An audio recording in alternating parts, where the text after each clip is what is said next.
And welcome back to an episode of Miniature Truth. I am your only host on this show. I will always be your only host on this show. And well, good morning to everyone, to include my lovely Bat Mom. Always a pleasure to see you because, well, why not? And you haven't been deported yet, so that's a plus. That's a plus. That means we know you're an American.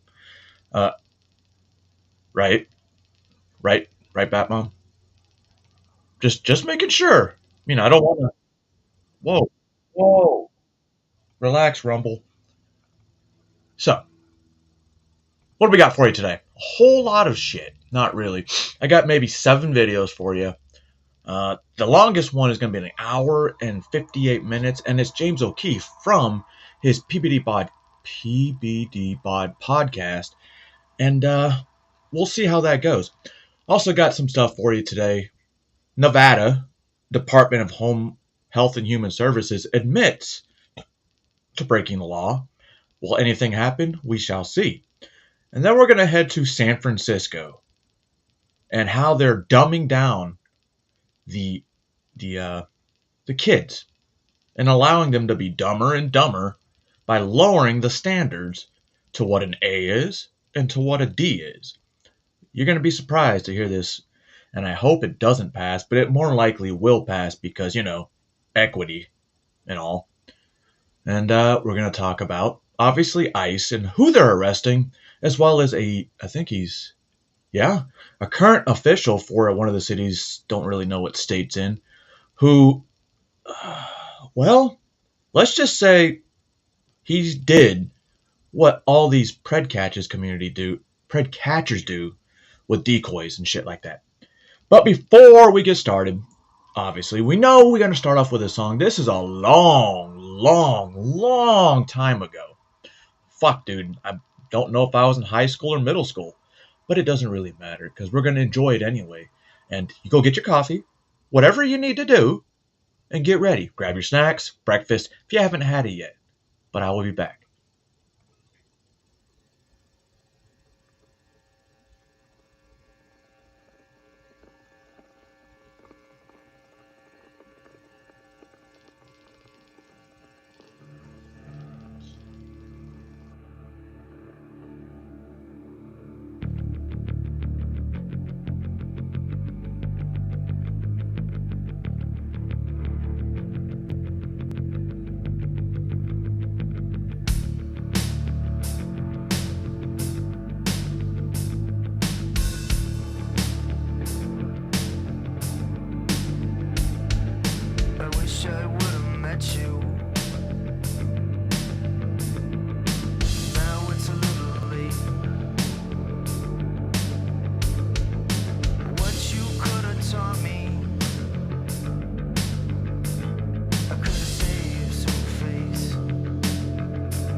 Hey, AC, what's up, brother? It's been a minute. Hope all is well with you, too. Fuck those people that do that.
All right, we're back.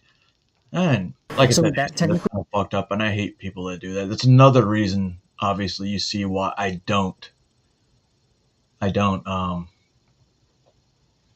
the word I'm looking for? Allow people up on my streams because I know stupid fucking people would do that. Bat Mom, good morning as well. I think I already said that, and we know you're legal because you're still here. And Zippity, Zippity Doodah, Zippity A, Myo Myo. What a fucking cloudy day. Ah, and then Carmen, welcome back. Good to see you. And I hope all is well with everybody that's here, to include the other people that are here that, well, obviously are here because they don't like me. Just kidding. So what we're going to get into first today, as you can see, I'm a little bit better. I totally didn't do my intro yesterday to take away all that anxiety that comes with going live for the first time. But I'm back. We're back. And we're going to go over some shit that, well, I think you might want to know, especially if you live in certain states like Nevada. And we're going to show you where your tax dollars are going. And, well, maybe you guys should speak up before it gets even worse. Hopefully this guy gets fired. We won't find out till later on today. But you're going to listen to the phone call James made to this guy. And, well, he doesn't seem very bad about it. He doesn't give a shit. And he straight up says it. I don't care. So we're going to get into that. And that'll be our first subject of the day. And then, like I said, we're going to go through a wide variety of stuff that really isn't all that wide. And then we're going to do the James O'Keefe podcast with, well, it's the PBD podcast with James O'Keefe, which I wanted to do when I found out it was happening. But like I said, it's been taking a break. I don't know why. Just didn't feel like it. Wanted to play video games, hang out with my kids. Summer vacation. But now they're back at work. No, not work. They're in their video games. My kid's out hanging out at work. And, well, we're here. So let's get in with this first article, video. And let me know what you think. Because you know, the more and more the video plays, the more and more you know I'm going to tell you what I'm thinking. So whether it's a law or not, I don't know. Because or care. I don't care actually. Deshaun Eli Mack is a family services specialist at the Nevada Department of Health and Human Services. Now, his job is to help American families get support like health care, financial aid, and counseling. But he told our undercover journalist that he helps illegal immigrants stay in the country and get medical help, quote, all the time. While on what he thought was a date with our reporter, Deshaun said that he gets benefits for illegal immigrants from Cuba and Mexico. He says he gets them, quote, emergency medical all the time just because I want to, close quote. So are you able to help undocumented people, like, with assistance to stay here and, like, get medical help and all that We stuff? do it all the time. Unfortunately, after Trump got elected, we had a sharp decline in our Cuban clientele and our undocumented clientele that just weren't coming in. Because they didn't want to get found out? Correct. And a few times we and my coworkers have had to explain to them we would never call us. We do not work with them ever. I believe that is something we have on the books. We do not call immigration ever. Okay. I just approved of it. Oh, Cuban passport, thank you. There you go. Even like undocumented people from like Mexico and things, I can still give them benefits. I give them emergency all the time, just because I want to. Deshaun explained that illegal immigrants are supposed to apply for emergency medical care on a month-by-month basis, but he approves them for a full 12 months just because he can. Even though it doesn't cover anything, still, like use emergency Medicaid. And even emergency medical is a month-by-month basis, and it's supposed to be used for undocumented people if they get hospitalized or something, so that they're not footing the bill. Medicaid can cover some of those expenses, but they're supposed to like apply every month. So I just approved them for 12 months. Because I can. When our undercover journalist asked Deshaun if this was allowed, he responded, quote, I make it so. He admitted that he, quote, bends the rules a lot. Oh, is that like allowed technically, or? I make rules. Nice. So, I bend the rules a lot. Because I don't know, if you come see me, I'm giving you benefits, I don't know. That's just how it is. Like, no matter who you are, pretty much. Yeah, I'm just giving you benefits because that's what I want my text money. Oh. So, to the extent that I'm able to, but I've been the rules a lot. Interesting. I'm sure there's many ways to flout the system in every department, I'm sure. Correct. It just takes certain people to do it. When Deshaun was asked if the conduct was subverting the law, he responded, illegally quote, defrauding the I government. do that a lot. So would that technically be subverting a law at all at that point? I do that a lot. I will twist and turn our provisions to fit the way that I want them to. So whether it's a law or not, I don't know. Because I just care. I don't care actually. Now, one of the laws that Deshaun is subverting: misappropriation and falsification of accounts by a public officer. The statute prohibits public officers from knowingly keeping false accounts or making false entries related to public funds. Deshaun's approval of ineligible individuals for extended Medicaid coverage could be a violation, as well as the Nevada False Claims Act. This prohibits the submission of false claims for payment to the state of Nevada. And this is funny that knowingly approved. It's the Medicare in the state of Nevada. But a lot of these immigration cases are being dismissed, denied, because of illegal measures in these application processes. So they are getting their due process, and they're found out that they're not supposed to be here anyway. And this is coming from a family of legal immigrants. Or a guy who's got family. You know what I mean?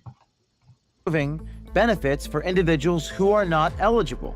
It appears in this video that Deshaun Mack he's got a mask in his federal hand. and state laws that our hidden cameras caught him saying he was subverting, he was bending the rules, he was doing things he should not be doing. Mr. Mack, the family service specialist at the Nevada DHHS, could potentially face jail time for what O'Keefe Media caught him doing and these alleged violations. Somebody at RFK now.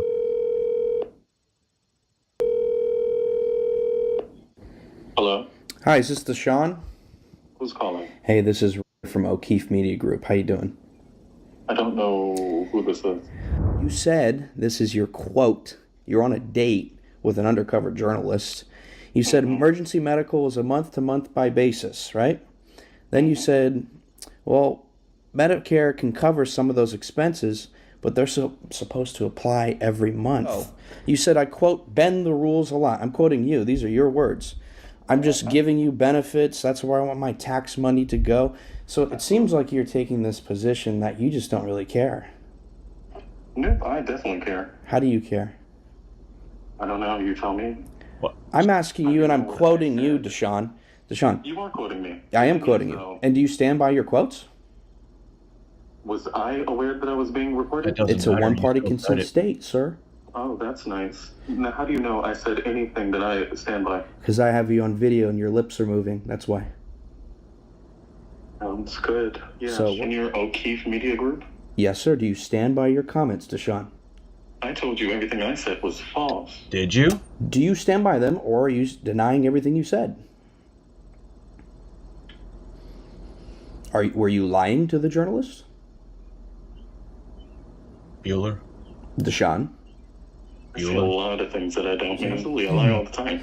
So it's so specific. It's so interesting that you're so specific, Deshaun. Lies all the time, guys. And why did you say this? Were you trying to impress a date, I'm assuming? Absolutely. It's a little bit really, weird. I don't really care. You don't care.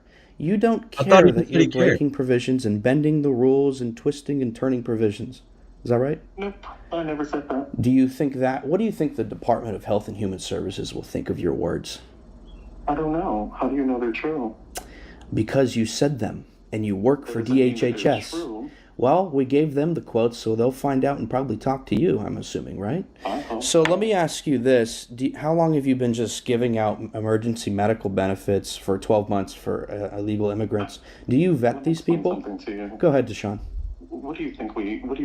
Do you think we vet them, yes or no? No. You told me that it looks like you don't. You just give out, you said, quote, I just approve them. Oh, Cuban passport? Thank you. Here you go. Even undocumented people from Mexico and things.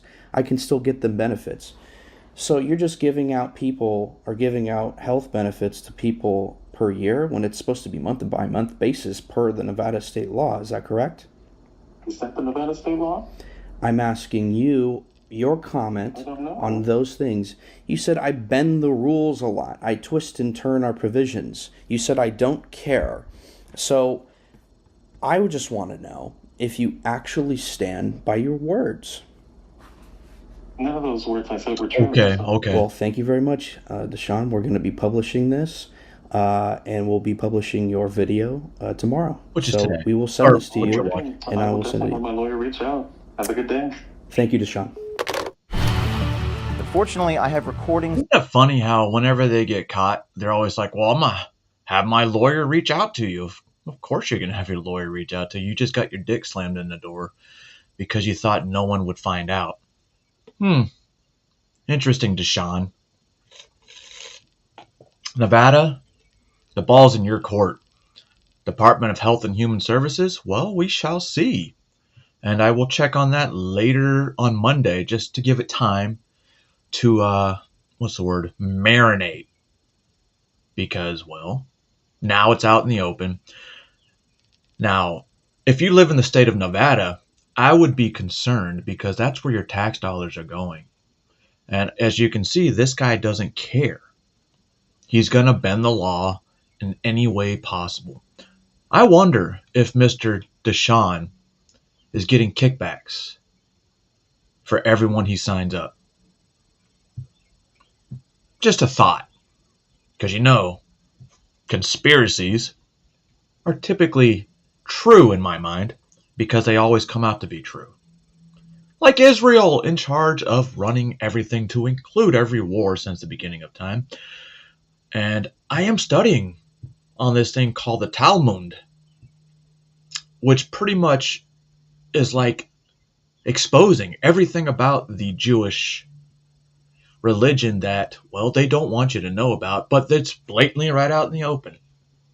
And I believe they said 7 years old, and don't quote me on this, 7 years old to them is okay. A 7-year-old. What world is a 7-year-old okay to, do adult stuff with? Not in my world. My world, we eliminate people like you. And we should. But my world is a little bit skewed, I guess, because I see it in a different light. And if you're here, you probably see it in the same light. So we're going to move on. For those of you that have iPhones, and I'm glad my iPhone I always update, you might want to update it to the newest update. I don't know. How many times can I use the word update to say update your iPhone update?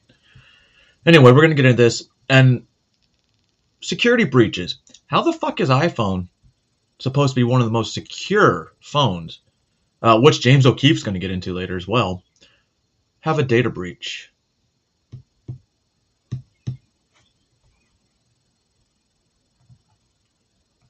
To business. Now that his time with Doge has come to an end, Elon Musk is headed back to the office, planning to spend more time. If you pay attention to some like these liberal pages, they're like, oh, Elon's left Doge, blah. You got, bro, Elon was supposed to leave Doge after 130 days. He didn't get fired. He didn't leave because he was upset. He left because, well, that was what he was supposed to do. Said from the start. Time on Tesla, AI, space ventures, among others. Kurt, the cyber guy, joins me now. Kurt, what are the most transformational advancements that you are watching for from Musk? And by that, I mean the ones that will change all of our lives. Well, it's the AI portion of it all. And good morning to you, Todd. And I will just tell you right now, Carly knows. I was looking at articles, and apparently they're saying AI is going to eliminate white-collar jobs. Oh, is that true? That he's got to focus in on XAI and his product that's called Grok. Already announcing yesterday he's got to deal with Telegram to get it out there even on that platform. And then we've just heard a little time ago that the president will hold a press conference today at 1:30 p.m. Eastern time for sort of a send-off for Elon Musk, saying, hey, thanks a lot, but you're not really gone in the sense of you may be leaving physically, but your Doge activities will still continue here at the White House. And the whole concept of Doge was to do its purpose, self-dissolve. But it doesn't seem like it's going to dissolve anytime soon. And the sad part is all these Doge cuts, you need to get with your Republican House members and say, hey, why haven't these Doge cuts come up to a vote yet to codify them? Interesting. Why is that not happening? Because they don't want to. Expect that the president will also give him a big boost, as he did before with Tesla, this time on the AI side, to just say, all right, it's time for you to get focused on your own business, and we support you in all of that. We will be watching. Certainly going to be interesting. Meantime, data experts urging iPhone owners to install the new iOS 18.5 update as soon as possible after a massive security gap was found allowing hackers to access our personal information. And I read your note on this that you sent to the producers. All caps, exclamation points. There definitely was a sense of urgency with this one versus others. Why? What's the big deal here?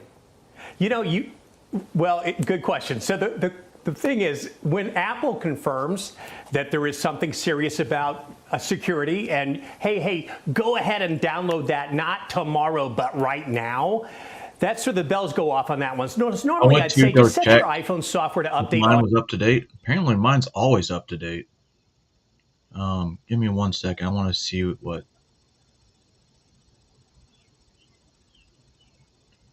Oh.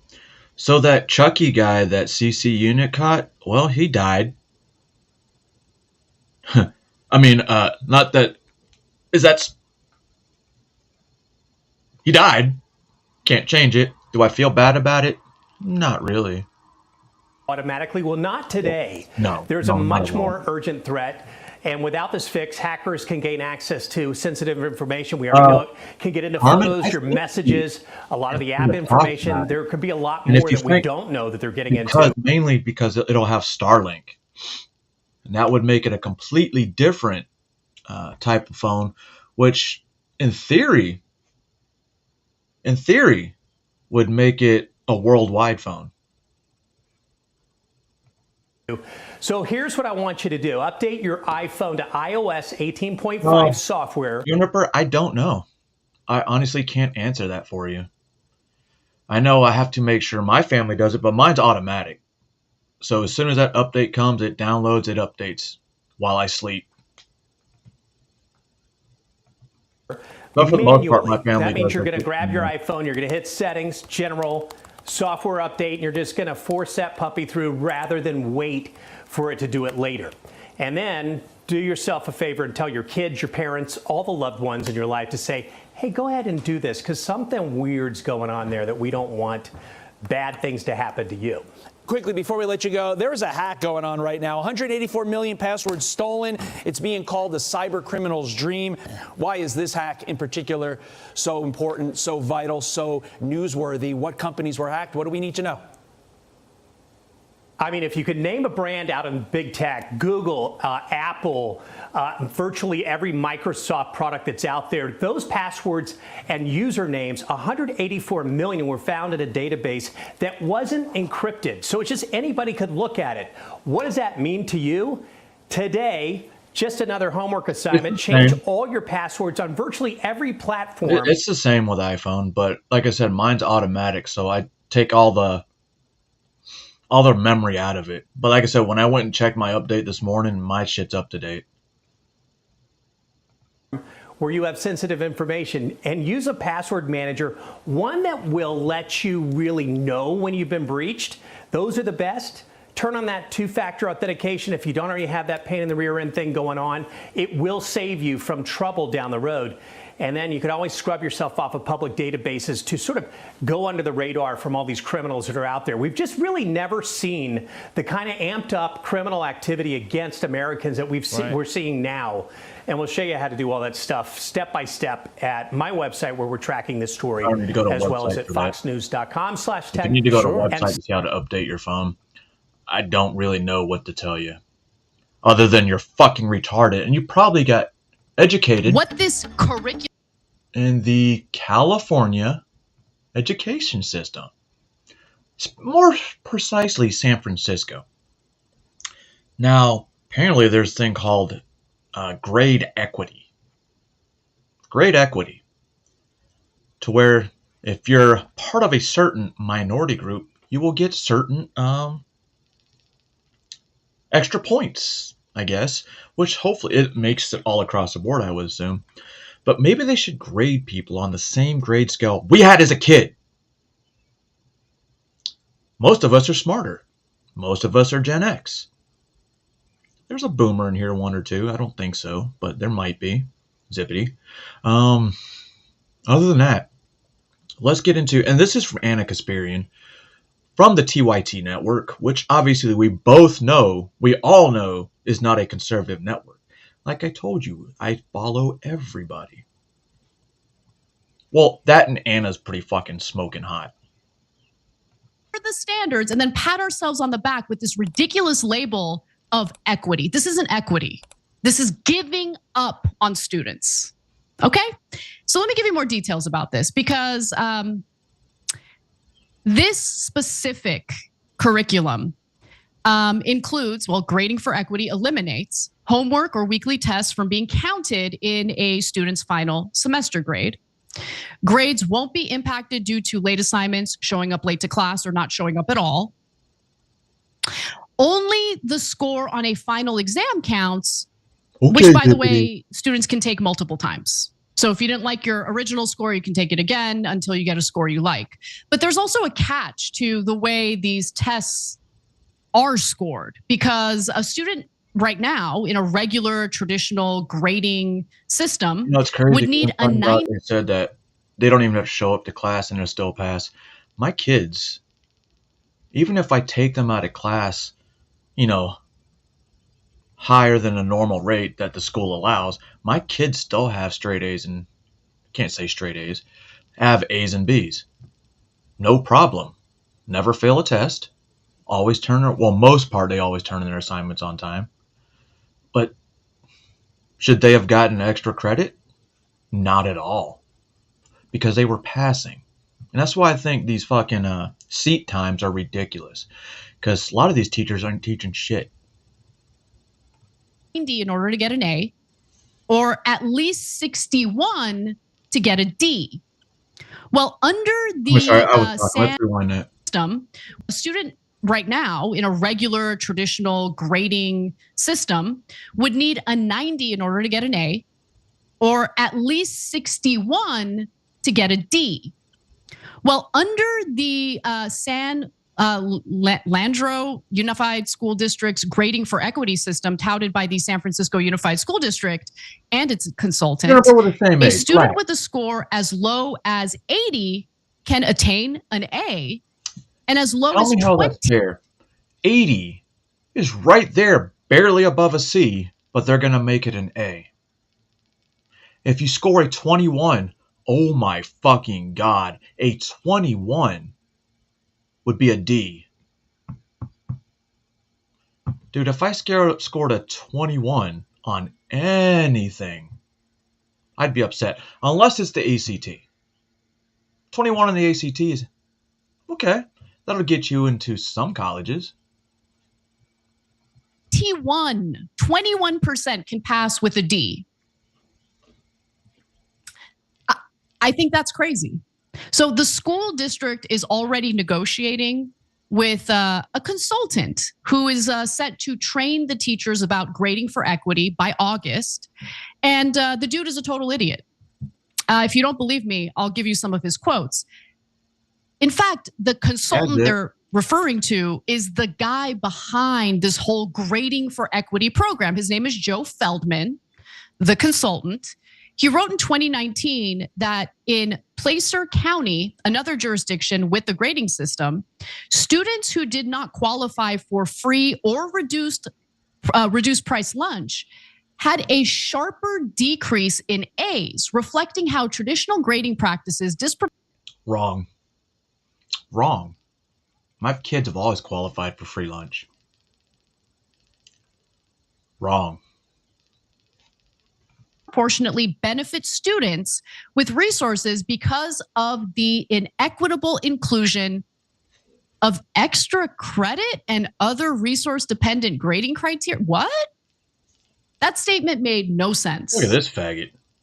Okay, so if your argument is students who don't qualify for free or reduced price lunch tend to come from affluent families who have more resources. They could pay for tutoring, they could pay for extra things that help their kids excel. All right, we're having an interesting conversation. You know who the tutor was for my kids when they needed something? Me. Now, is it the fault of the schools? Yes. Is it also a fault of the parents? Absolutely. If you don't get out there, check your kids' grades, and you don't push them, they're not going to want to do well. Point blank, period. My parents didn't fucking push me at all. But luckily for me, I was smart with ADHD and a little bit mild autism. But I was able to do extremely well. But I was bored a lot. And so I would cause trouble. Like weirdly pivoted to extra credit opportunities. Yeah, teachers offer extra credit opportunities to everybody in the class. So I don't know how he's connecting those two things. But if a teacher offers extra credit, it's offered to everyone in that class. And I don't understand like the point that he's trying to make here. This whole grading for equity scheme is a big racket, by the way, for Feldman himself and consultants like him. He's the CEO of something called Crescendo Education Group, which works with schools and systems on grading practices. And he's selling a product. I believe that product is snake oil. Yeah. So I looked at his website, very curious to see what kind of services they offer. So you're taking a look at a screenshot from their website as we speak. It says build teacher capacity for improved grading. So they offer workshops. In the middle there, they talk about one-on-one coaching that they offer. Their consultants can coach the teachers of this school district so they know how to lower standards for the entirety of their classroom and somehow rebrand that as equity. And then they offer online classes as well. So these are all services you can pay for. It's a for-profit private company. Feldman, a former teacher and principal with degrees from Stanford, NYU, and Harvard, institutions that would never admit students who were 100% able to pass high school, but performed so poorly on their SATs because they, maybe didn't learn anything. People say that dumb people join the United States military, especially when I was growing up as a kid. That is not true at all. Fun fact, a lot of people join the military because it helps pay for college. And a lot of people that went to college join the military because it helped pay for student loans. Weird. So you're saying we're dumb, but at the same time, we're way smarter. Well, I can't say all of us are smarter, because then you still have the people that are fucking retards and end up becoming like supply and personnel. But, okay. So this grading for equity program. Not everybody can do medical. So he charges as much as $10,000 per day for his consulting. I'm sorry? Work. $10,000 a day. Okay. Education consultants say their fee averages between $5,000 and $10,000 a day. Whoa. Feldman said, I need to become an education consultant. Holy shit. Then again, if I became an education consultant, then I'd be like, 6 million Jews sounds kind of made up. Says he might charge a couple $100,000 to help a district roll out his program over 3 years. Quote, we are not making much money, he said. If people think I'm buying a boat, that is not happening. Right. I'm not trying to gouge districts. You're getting paid $10,000 a day. How $10,000 a day. Oh, it's not like I can afford a yacht. Okay. Look, as you guys can tell, this stuff really infuriates me. And the reason why it infuriates me is because I'm sick of people grifting off very real issues that we have in this country when it comes to inequality. They have no interest in solving inequality. In fact, they make inequality worse, especially in this instance where kids aren't, if a school district goes along with this, kids are not going to be equipped with what is necessary to succeed in life. Because let me tell you something.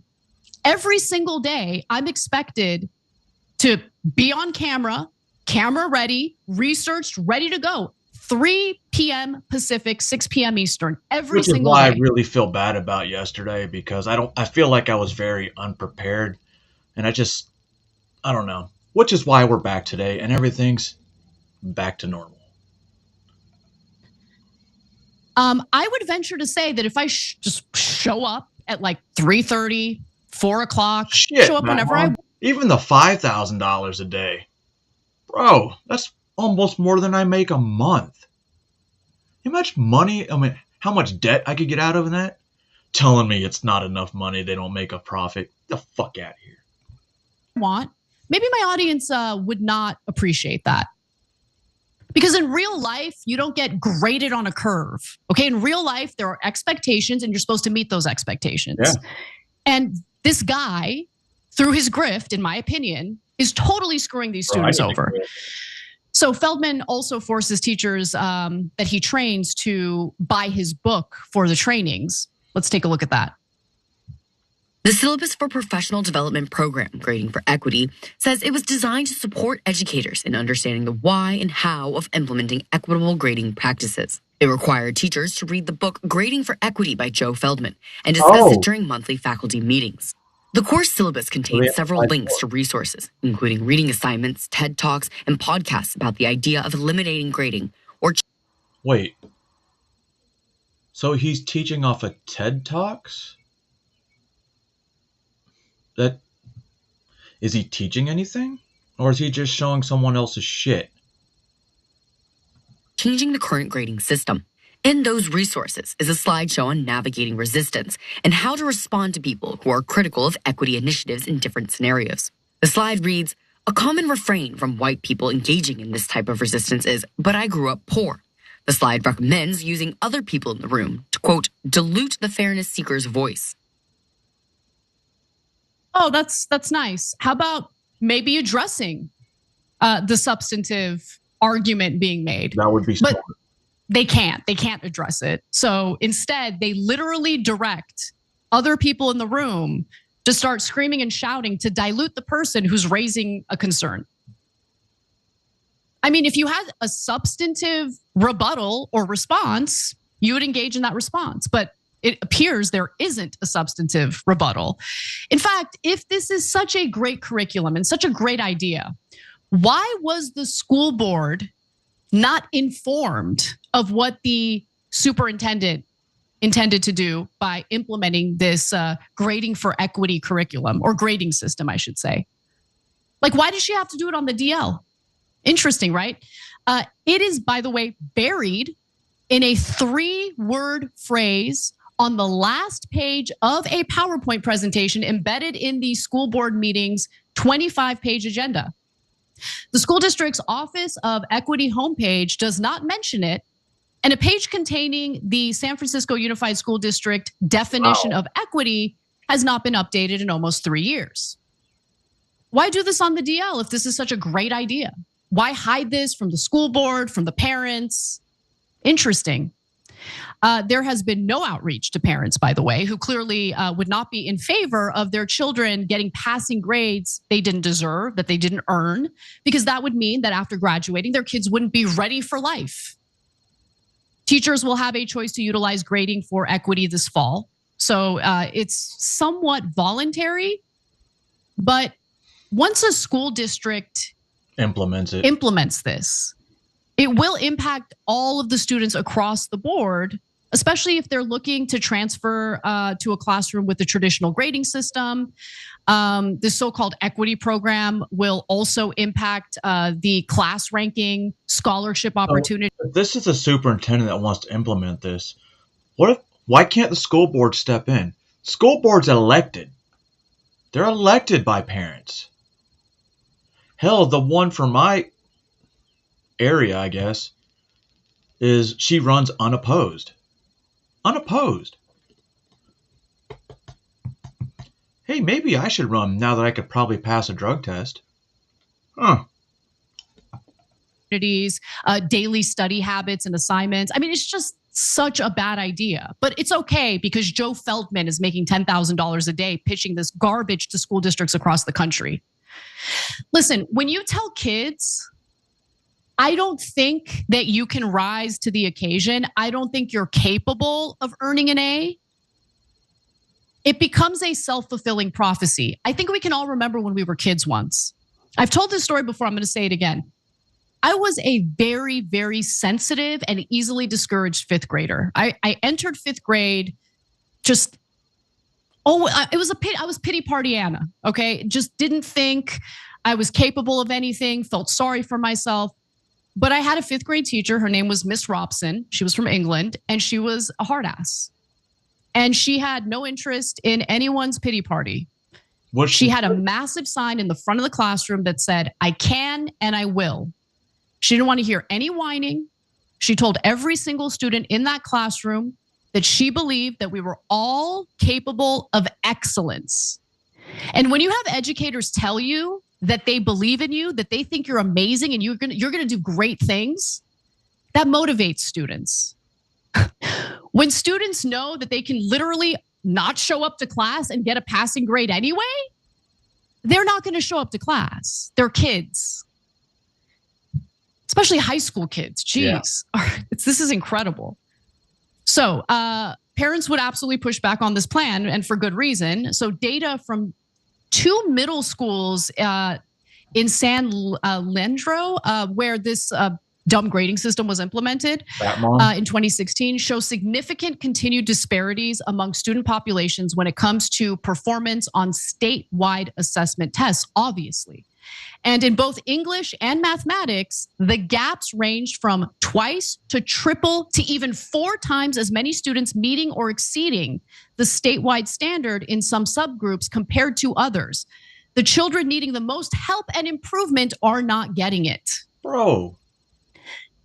The reality is that school districts, or this specific school district, the San Francisco Unified School District, they are currently facing a $100 million budget cut. Oh. You see, the state of California basically took tens of billions of our dollars of Californians' hard-earned tax money, and they wiped their ass with it. $24 billion allocated for homeless nonprofits. They took that money, padded their pockets with it. Homelessness has exploded in California ever since. Way to go, Gavin. There's been no accountability. There's been no reckoning with that theft of our taxpayer money. And now you have California, you have Gavin Newsom, which is a good problem for that state. But who is your possibility of next governor? Should we mention her name? Kamala Harris? If California votes in Kamala Harris, they're done. They might as well just have a fence built around California. We'll get rid of them as the 50th state, and we'll take Alberta. Alberta wants to be a 51st state. Why don't we just keep the flag the same and just get rid of California? A major school district in the state of California paying large sums of money that they can't even afford, considering that $100 million budget cut. And they're giving it to a snake oil salesman who's going to further deteriorate the education system in San Francisco. Congratulations. I would say the uneducated are the easiest ones to control. It's unbelievable to me that people fall for this trash, but they do. And kids suffer for it. When I was teaching at Cal State Northridge, I'm teaching journalism classes there, I was actually kind of shocked at how many students didn't know how to write. didn't know proper grammar. And I knew how they got all the way to college and didn't know how to write. I knew exactly what happened. It's called grade inflation. It definitely exists. I could have engaged in that too. I could have just passed them and be done with it. But if you care about the future of these kids, and in my case, college students, if you want them to be excellent, if you have chosen to be an educator of any form, well, that's a huge responsibility. And so what I chose to do was work extra, have a breakout group of students who needed extra help. I worked extra unpaid hours to catch them up. That's the right way to do it. It is. I'm not saying the teachers need to work extra hours and not get paid, but I would have preferred if that money that's going to go to Joe freaking Feldman was instead going toward teachers who were willing to take on these breakout classes to help students catch up, to help students rise to the occasion. We should expect excellence from students in America. Instead, we're lowering standards, by the way, to the detriment of our public education system. So when you hear from parents who don't want to put their kids in public schools, can you understand why that's happening? Yep. You want your kids to succeed. And when you hear that an entire school district is literally going to pass students who don't even show up to class, you're not going to want your kids to go to that school. So if you're on the left, if you value the existence of public education, as I do, you're going to want to protect it, and you're not going to allow it to be deteriorated by a group of grifters who charge $10,000 a day to consult teachers. This is funny. A lot of times when I go into other people's panels, and not panels so much as chats, I feel like people read my comments and it's a little bit above their intelligence level. Not saying that a lot of people are dumb. I just feel like they don't understand proper education systems until I talk about Jews, and then you turn around, and I'm right about Jews more and more. The Clewiston city of So we're going to go from a school district in California that is complacent and letting your kids remain dumb, which is the wrong answer. But like I said, the uneducated are the easiest ones to control. And it's real easy to see who they are. On both sides, both Republican and Democrats. But, yeah. And then if you see some of these street interviews, and then, what has Kamala Harris done that's been great for the community? Oh, she's done so much. Give me one thing. She's a woman of color. And then you go to the other side, and they're like, Donald Trump is great. Yeah? Tell me, what has he done? Oh, he's done plenty of things. Well, give me one. He's for the people. All politicians say they're for the people. What has Donald Trump done? Close the border. That should probably be the easiest thing. If you want to praise Donald Trump, he closed the border to 99%. That's a good thing, right? Everything else is being shot down by district and federal judges, which makes the office of the presidency seem obsolete. These unelected officials are putting their noses in foreign affairs. That's not their job. But they do it anyway. And they're getting away with it. What are Republicans doing about it? Writing strongly worded letters. How well does that work for you? They're not doing shit. They take vacations. Extended vacations every 2 or 3 months. Sometimes every month. And they'll take a month off. Mike Johnson. And they expect bills to get passed. The no tax on tips passed the House. Semi-passed the Senate. But this big, beautiful bill that everybody is like, great, or it's bad. Dude, I'm not going to go through and read 1,600 pages to let you know that everything in that bill is good. It's not. Which is why they keep revising it. And apparently Donald Trump is not very happy with these revisions. However, he's accepting them. So maybe I will read the 1,600 page bill, but I highly doubt it. I've read enough to where I'm like, you know what? Russia. So they're going to have peace talks again in Turkey, I believe later, well, not later this month, early next month. And Russia and Ukraine are supposed to send delegates. And as of right now, the United States has no plan on sending anybody to negotiate that peace deal. But that could change. That could change. But right now, Donald Trump is not happy with Vladimir Putin. But he'd also make sure he's not happy with Ukraine, who may or may not have attempted to assassinate a failed attempt on Vladimir Putin last week. Or was it 2 weeks ago? Bet y'all didn't know about that. Then we still have Israel, who tentatively agreed to a ceasefire with the United States proposal with Hamas. We'll see how long that lasts. Every time there's a ceasefire between Israel and Hamas, Israel seems to break it. Shortly, very shortly after these ceasefires go into effect. Yet we still want to support them. Why? Israel's all about Israel. Israel's fucked over the United States plenty of times, but we seem to ignore that. 109 different countries throughout the years have tried to push out Israeli influence. Think about that. And this isn't recent. This is over the past,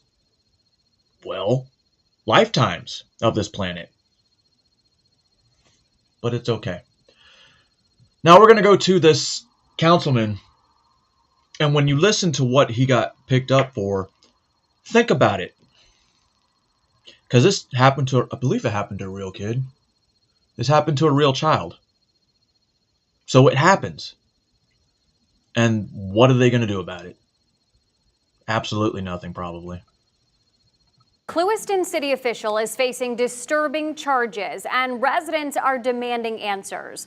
George Soto, the city's director of operations, was arrested last week, but residents say the real issue runs deeper. Wink News reporter Christina Pop joins us live from outside Clewiston City Hall. Christina, what was he arrested for? Soto was arrested for having inappropriate communications online with a minor. And even though it is shocking, many people I spoke with today told me things like this happen in their small town, but many of them are just too afraid to speak up. Clewiston City's Director of Operations. See, this goes back to the see something, say something. Fear of retribution. Reprisal. Not reprisal. Maybe reprisal. But you shouldn't give a shit about that. When it comes to protecting women and children, take your lickings. I mean, I may get my ass whooped, which highly unlikely. But I'll take that risk. I'll take the risk of getting shot. They better be a really good shot. George Soto was arrested by the Hendry County Sheriff's Office last week. The arrest report reveals Soto used his phone to lure a 12-year-old girl and included inappropriate messages sent on New Year's Eve of 2024, like, "No boys will treat you as good as I would. I just know that you want it. I'm no rookie." And, "Do you want to see what you're missing?" To which the victim replied, "No, I don't." Illicit talking on the phone on the job is all we've heard. The investigation part should not have been overlooked. They should have caught that. I spoke with concerned residents, but a lot of them said they didn't want to go on camera out of fear of backlash. That should have been enough to fire him immediately.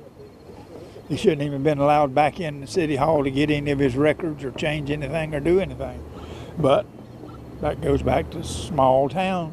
Despite this ongoing investigation since January, Soto got his job with the city just a couple weeks ago. These investigations don't seem to matter, but it does to the people. Wow. And we reached out to city officials, but we haven't heard anything back yet. I also contacted the police department and they said they would send a statement later today. We'll keep you posted with their statement will probably, yes, we addressed the situation. We will take proper and swift action. Currently, he is under paid leave, which I guess he's not. Wow. Stop talking bad about Israel, dude. Anyway, so we go from that to a lot of these protesters that are out here protesting for these illegal immigrants, saying that they're just good people. They're just good people. Well, first of all, they're all not good people. A lot of them here are for crimes. And what you're going to see in this one is an El Salvadorian who not only is crimes in the United States, but he shouldn't have left El Salvador. This story mentioned a moment ago, sanctuary cities in the Commonwealth of Massachusetts are not deterring ICE. That's the message we got from a Fox exclusive yesterday. Federal immigration agents arresting migrants in the greater Boston area, wanted for some of the most heinous crimes. So Fox News getting the ride along. Bill Malusian was there. He reports on it live in Boston. These are the people that these congressmen and liberals want to protect. Hey, Bill, good morning to you. Nowhere else in the country is the battle between the locals and feds more heated when it comes to sanctuary policy than right here in Massachusetts. Tom Homan has promised he will surge ICE resources to these sanctuary areas, and that's exactly what he's done here in the greater Boston area. We joined one of more than a dozen ICE teams deployed all across the state yesterday as they arrested a murderer, multiple child rapists, and a fentanyl trafficker, all of whom had been roaming freely on Massachusetts streets. Want to huddle up for 1 second, please? It's dawn in Massachusetts, where Fox News was given exclusive access to ICE's elite Boston team. All of our targets today are extremely violent, so please use extreme caution. Good luck out there and be safe. ICE quickly moves on its first target and arrests him. He's a Salvadoran illegal alien on El Salvador's most wanted list, with an Interpol red notice out for his arrest for aggravated murder, aggravated kidnapping, and robbery. Let's just wait right here. This car is going to pick you up, all right? ICE then arrested this Salvadoran illegal alien, who was previously convicted of child rape. He was deported in 2017 after he went to prison and illegally re-entered the U.S. He was found living right next to this children's playground. So you guys just snagged a previously deported, convicted child rapist living 100 yards from a child's playground. Is that unusual out here? Not in Massachusetts. It's not unusual. Due to the open border policies, we are finding that plenty of people who have been previously deported and committed heinous crimes and were removed from the country are now back here, just living among us. And now that's our job to go round them up. Nothing else? No. We joined ICE as they also arrested this Colombian illegal alien, facing pending charges for sexual assault of a child, as well as this Dominican alien with a drug trafficking conviction who's now facing local charges for fentanyl distribution. Meanwhile, away from our cameras, another ICE team arrested this Guatemalan illegal alien who's facing charges in Massachusetts for aggravated child rape, but was released from state custody. They also arrested this Honduran alien who's facing local charges for rape and was also released from local custody. Your message for the politicians who continue to fight you guys. We're not going away. Not only are they protesting for these motherfuckers not to be deported, these motherfuckers are literally being let go for these charges. That's our justice system. That's our liberal justice system for you. Again, what are Republicans doing to curb this? We see it's happening. We see judges getting arrested, but that's all you hear about, judges getting arrested, but they're also out on bail. Whatever happened to that judge in, New Mexico? It might take us longer, it might be harder, but we're not going away. We're here. We know what the American people voted for. We understand that we work for the American people, and we're going to be here until we send everyone home. And Bill, ICE Boston tells us that local anti-ICE activists have been interfering with their operations virtually every single day. They say yesterday alone in East Boston, they had arrested a criminal alien and put him in handcuffs when a group of activists grabbed onto that alien and tried to pull him into their car to get him away from ICE. Then in a second incident yesterday, ICE says they were surveilling a murderer's home in their car when a crowd surrounded their vehicle, blew their cover, and they had to pull off the target. Again, a murderer. Wow. We'll send it back to you. Wow, all in one day. Extraordinary stuff. We'll see what happens today and into the weekend. Bill, thank you, live in Boston. Yep. Dana. Let's bring in Tricia McLaughlin. She's the DHS Assistant Secretary for Public Affairs. I think it's quite alarming. As Bill Malusian was reporting that, Tricia, he and I said, this was all in one day. And this is just one state, one city, one state. How much bigger is this across the country? Dana, it's even bigger. And I do want to note that these protesters are emboldened by politicians like Tim Walz, who likens our brave ICE enforcement officers to the Gestapo and to Nazis. A Democrat representative, Dan Goldman, out of New York yesterday. If they're wanting to arrest these illegal immigrants who are doing these crimes, I'll gladly do it for them. And you call me the Gestapo, I'll greatly accept it, and I'll take it as a badge of honor. We just held a press conference, Corey? likening our ICE enforcement officers to the Gestapo. Our ICE officers are facing a 400% increase in assaults against them. Meanwhile, they're just trying to make American communities safer. As Bill mentioned, just in the last week alone, we've arrested off the streets of Boston MS-13 gang members, Tren de Aragua, convicted murderers, child rapists, truly the worst of the worst, who have been in our American streets with impunity for the last 4 years. And Dana, what's important to remember is that these sanctuary city politicians, their policies create magnets for these criminal aliens to come into these communities because they know that there's not repercussions at the hands of the city and that the city will in fact hamstring our ICE enforcement officers.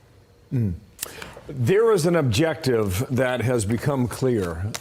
Nashville's mayor might have just fucked up as well, because not only did he dox federal agents to include the ICE agents and DHS, he's given these guys a heads up notice that they're coming. A heads up so they can disappear or people can protest. He's about to get his dick slammed in the door, and Nashville, quite frankly, needs something like that to happen because it's been a Democrat-run city since, 50 years. These blue cities in these red states are the problem. These blue cities are basically letting these illegals run rampant because, no one is illegal except for illegals. That's literally in their name.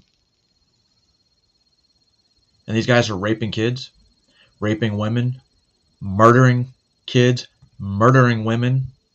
Remember the story yesterday where the child was found dead with his pants around his ankles and a passed out dude behind him?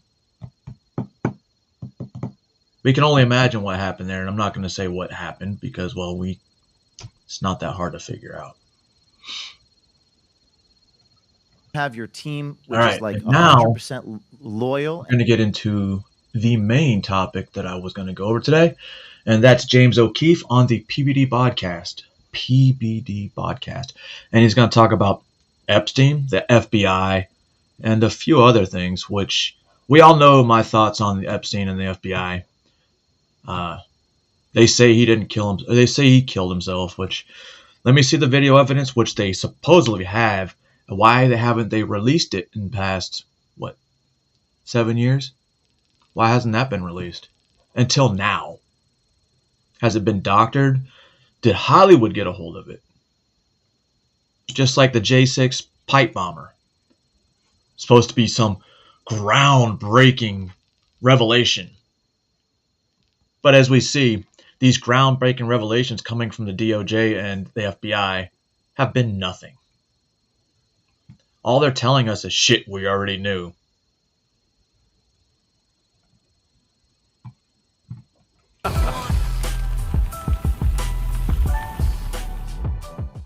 Oh, he is? Yes. Oh, you got to be kidding me. Yes, he is.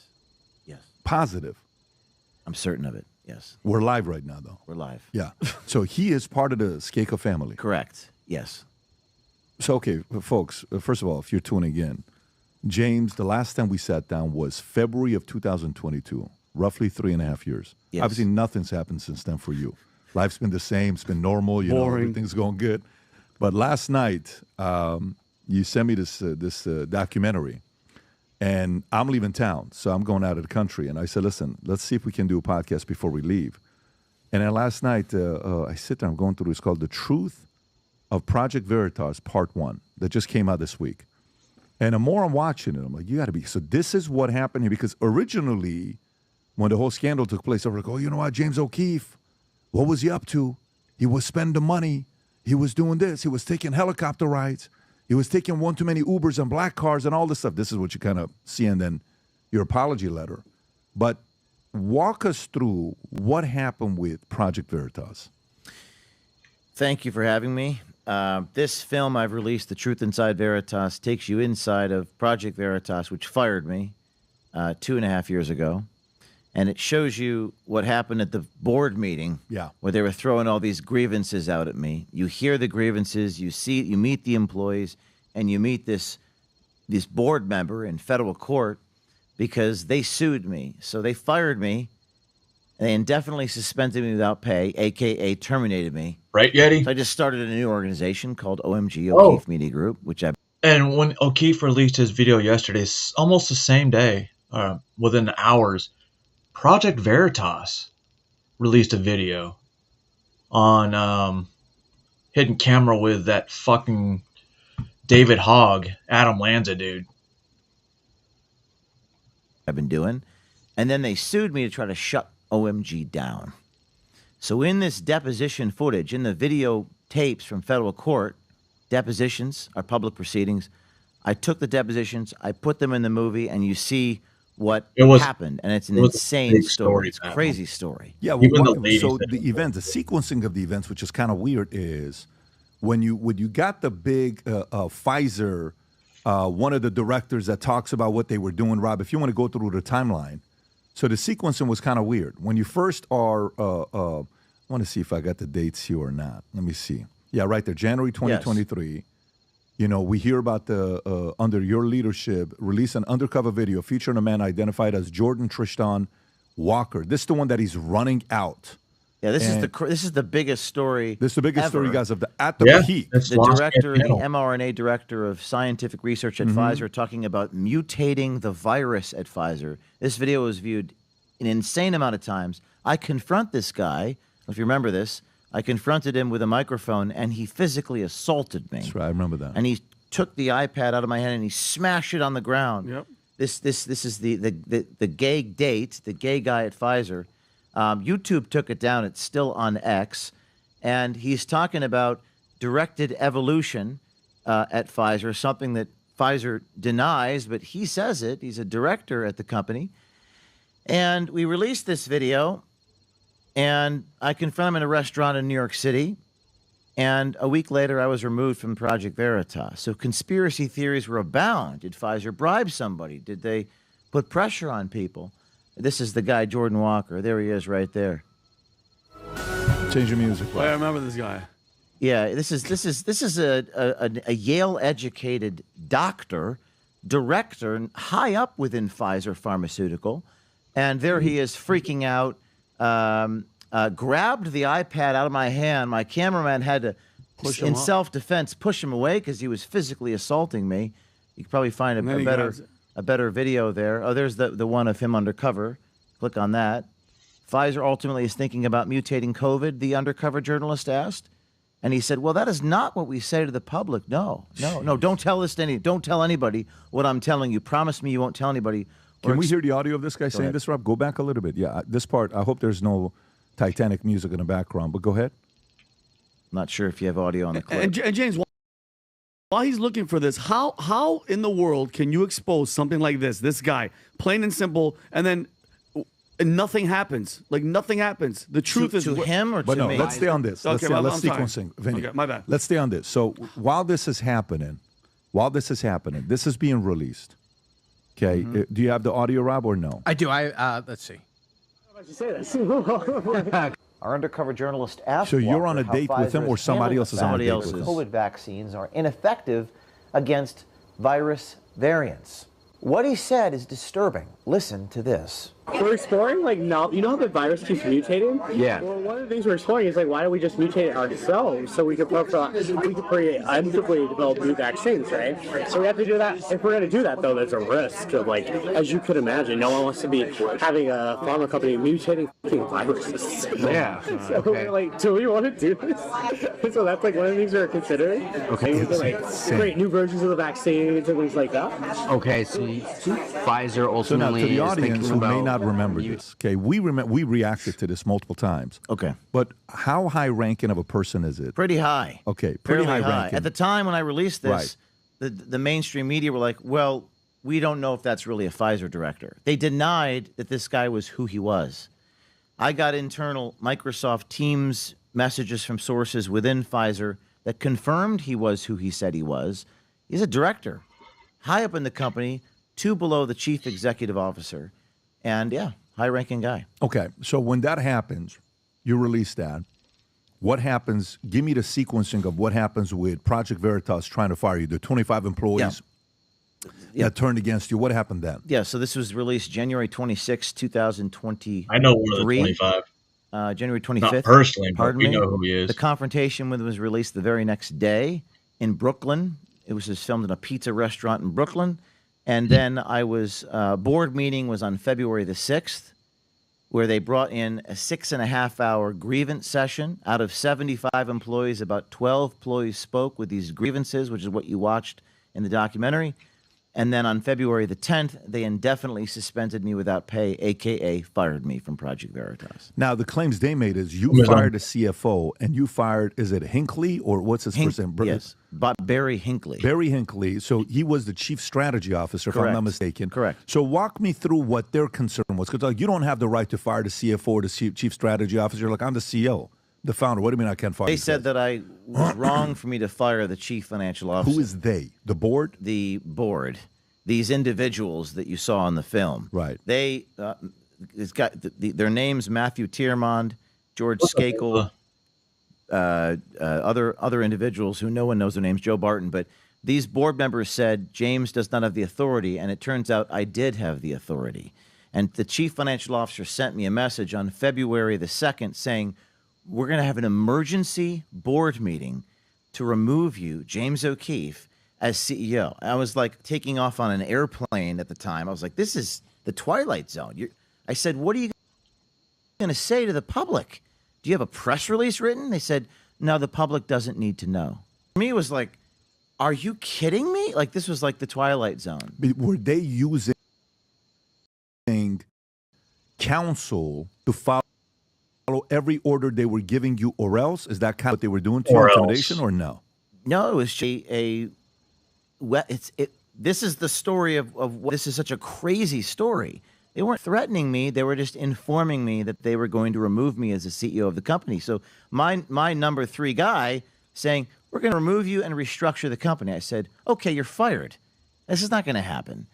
I'm not going to let you do this because it's going to destroy the organization if you do this. And this is the phone call we're having as the airplane is taking off from Nashville, to Nashville on February the 2nd. All of this is in this film I just released. You can hear some of the audio of what transpired. And then they have this board meeting on the 6th. That's Monday, February the 6th, 2023, a week or so after the video you just watched. And that's where you had this bizarre struggle session, Maoist struggle session, where they marched in employees, and it was almost like employees went on strike and said, we don't like James O'Keefe. He's a mean boss. He works us too hard. And they had these weird grievances, and you could hear all the grievances in the film. One time apparently you ate a 8-month pregnant woman's sandwich, which she later on came back and talked about. Yes. The pregnant lady said it didn't happen. Yeah, she said it didn't happen, but they literally said you ate an 8-month pregnant woman's sandwich. I stole a pregnant woman's sandwich. I took, Barry Hinckley said, I took black SUVs around. He said, you shouldn't be transporting the CEO around like this. A bunch of really strange accusations, which never made sense to anybody. Anybody watching was like, this is insane. And questions are, how could this happen? Why could this? So many things to dive into here about what went down. So on George Skakel, Rob, if you can pull this up. Now, the George Skakel I keep pulling up is Ethel Kennedy's father. Ethel Kennedy married RFK, the Bobby Kennedy's father, the AG who got assassinated. So you're saying that George Skakel family is related to the George Skakel that was one of the board members? Yes, to be clear, Ethel Kennedy, the Kennedys and the Skakels are two famous families. Kennedy's Democrats, Skakels Republicans. Ethel Kennedy is the mother of Robert F. Kennedy Jr. Mm-hmm. This same Ethel Kennedy is the aunt of that man right there, George Skakel. So they are, in fact. They are, in fact, related. Yes. Okay, so George Skakel. When the conversation comes about, at the end of the documentary, when he says, hey, you can never have a house like this. Is it all about money? How much money do you make? Is it all about money for you? Yeah, I bet you can never have a house like that. And he's got a nice house that's to the Obviously side. about How money did for he him. make his money? That's not exactly clear to me, but his father's grandfather founded a company. I forgot the name of the company. Big company. Probably find it online here. Was it Carbide or Union Lake Carbide? Some type of coal processing. So it's generational money. So he's like a third generation, fourth Correct. generation money. Correct. Okay, I got it. So when he said when they asked the question and they said, so how much money did James O'Keefe steal, or whatever the question was? And he said $785,023, or $785,023. Yeah. And he asked the question, so how'd you come up with that number? I can't tell you. What was he talking about? He literally just made it up under oath. He was flippant. He was being It's a remarkable piece of footage. He's under oath. This is a federal deposition. Your audience might be asking, how can O'Keefe play courtroom videos? Depositions aren't under seal, meaning they're public proceedings. It's videotaped. He's under oath in a federal courtroom proceeding, and the attorney asks, you allege that James O'Keefe owes you money or stole money. How much did James steal? And this Right man, here, he has it. He found it. Watch this clip. What you owe first, and then we can start talking about it. I'm interested to know Can you lower how the much James speed O'Keefe a owes little you. Yes, sorry. Playback speed to normal. There you go. Watch this. Oh, $785,000.23. How did you arrive at that figure? With a very, very complicated algorithm I cannot reveal because it's confidential. And it's based on the employment agreement? Obviously, he looks very Absolutely. honest here. Yeah. How many violations did you identify? 27. 27 violations of the Yes. employment agreement.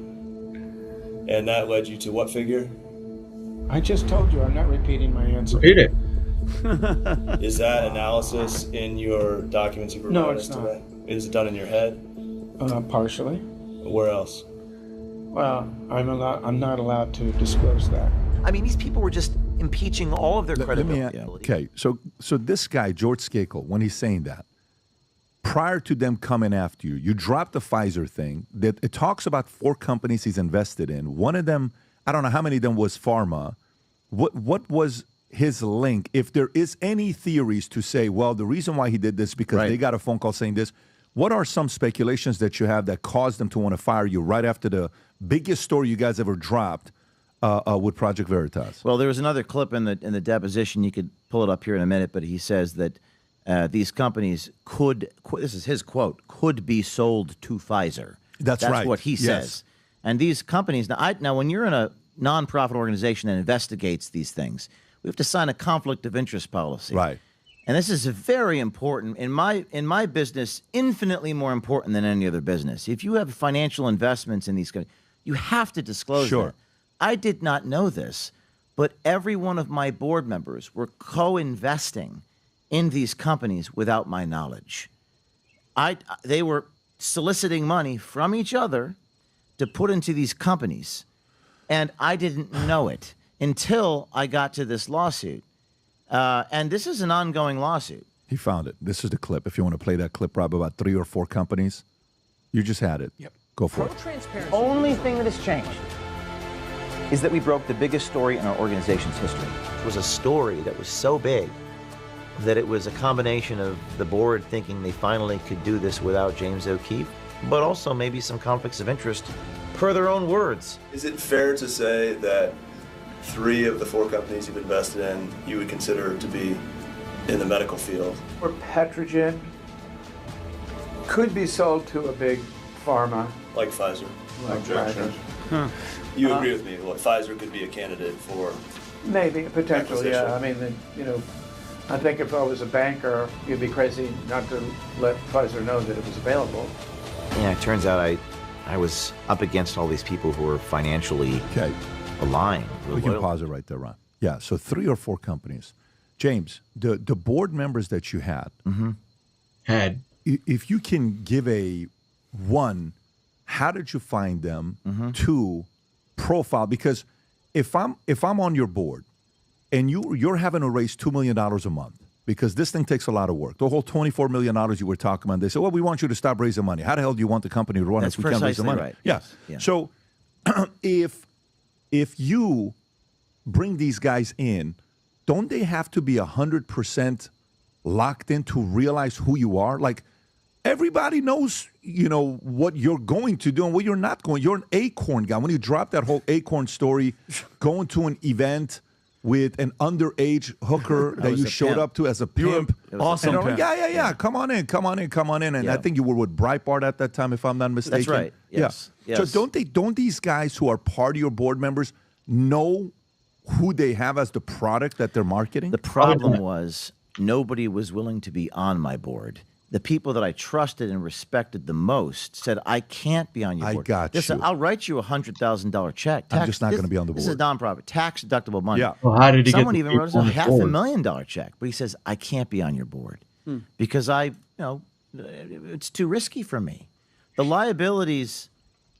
How fucking dumb do you have to be to approach a house in the middle of fucking nowhere by yourself to confront a pedophile? That's just stupid. Pat, the liabilities of what I do approach infinity. I've been sued dozens of times. There's no, at least not yet, I hope to make it sustainable and profitable. There's no profit in this.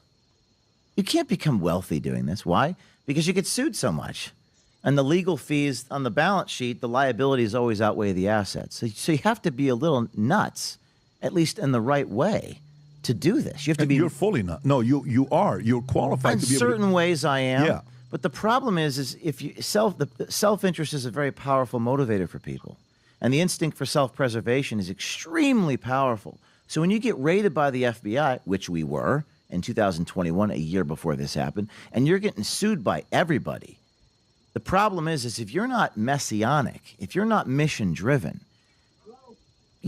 corruption. Why would you let them be on your board? So that was my. Did you say messianic? That's interesting. Mistake. That was my mistake. I did not discern this. And I had a founder's board. I knew these guys from 10 years prior, right? When I was scrapping, when I had nothing. And they were willing. So the mistake that I made is they were willing to be on the board. And I said, okay. And I couldn't find anybody. The hardest thing about how many do you need? What's that? How many board members do you need? 501c3s require a minimum of 3, but you really should have 5 optically. Oversight. How many did you have at the peak? I had 3 at Project Veritas 501c3, and then I had 3 at 501c4, and they combined the boards when they did this. They just put everyone on the same board. So 6. That's an even number, though. Messianic. Jews are individuals of Jewish heritage who believe in Yahweh as the Messiah, combining elements of Judaism and Christian theology. This movement emerged in the 1960s and 1970s, which makes it made up, although its roots trace back to the early followers of Jesus, who were all Jewish. Messianic, huh? You might be onto something. Is it a 6 equal voting or the one that votes on a 501c3? I've known about Messianic Jews since fucking 2000. C4 doesn't have influence over the 501c3. There were only 3 board members when they did this, and it was a 2-to-1 vote. Just a 2-to-1 vote. Who was the one? Well, I was the third board member, so I was opposed, of course, to this. So it was Tierman and Garvey, John Garvey. And then they combined the other board, which was George Skakel and Joe Barton and a man named Steve Alemic, who's now deceased. So it became 4-1. It became 5-1. 5-1. Okay, so profile of those guys. Excuse me, 4-2 when Steve Alembic voted against it. He's the one that passed away. Correct. So he was with you. He actually committed suicide. You can't make this stuff up. It was a 4-2 vote when they combined the boards and they voted to indefinitely suspend. Yeah. He committed suicide? Correct. What was the timeline of when he committed suicide? It was within the year after this happened. And is there any stories of why he committed? Is it non-related to this event? Did this event cause so much trauma that he just didn't want to deal with it? I don't know. It may be unrelated. I don't know. Okay, maybe unrelated.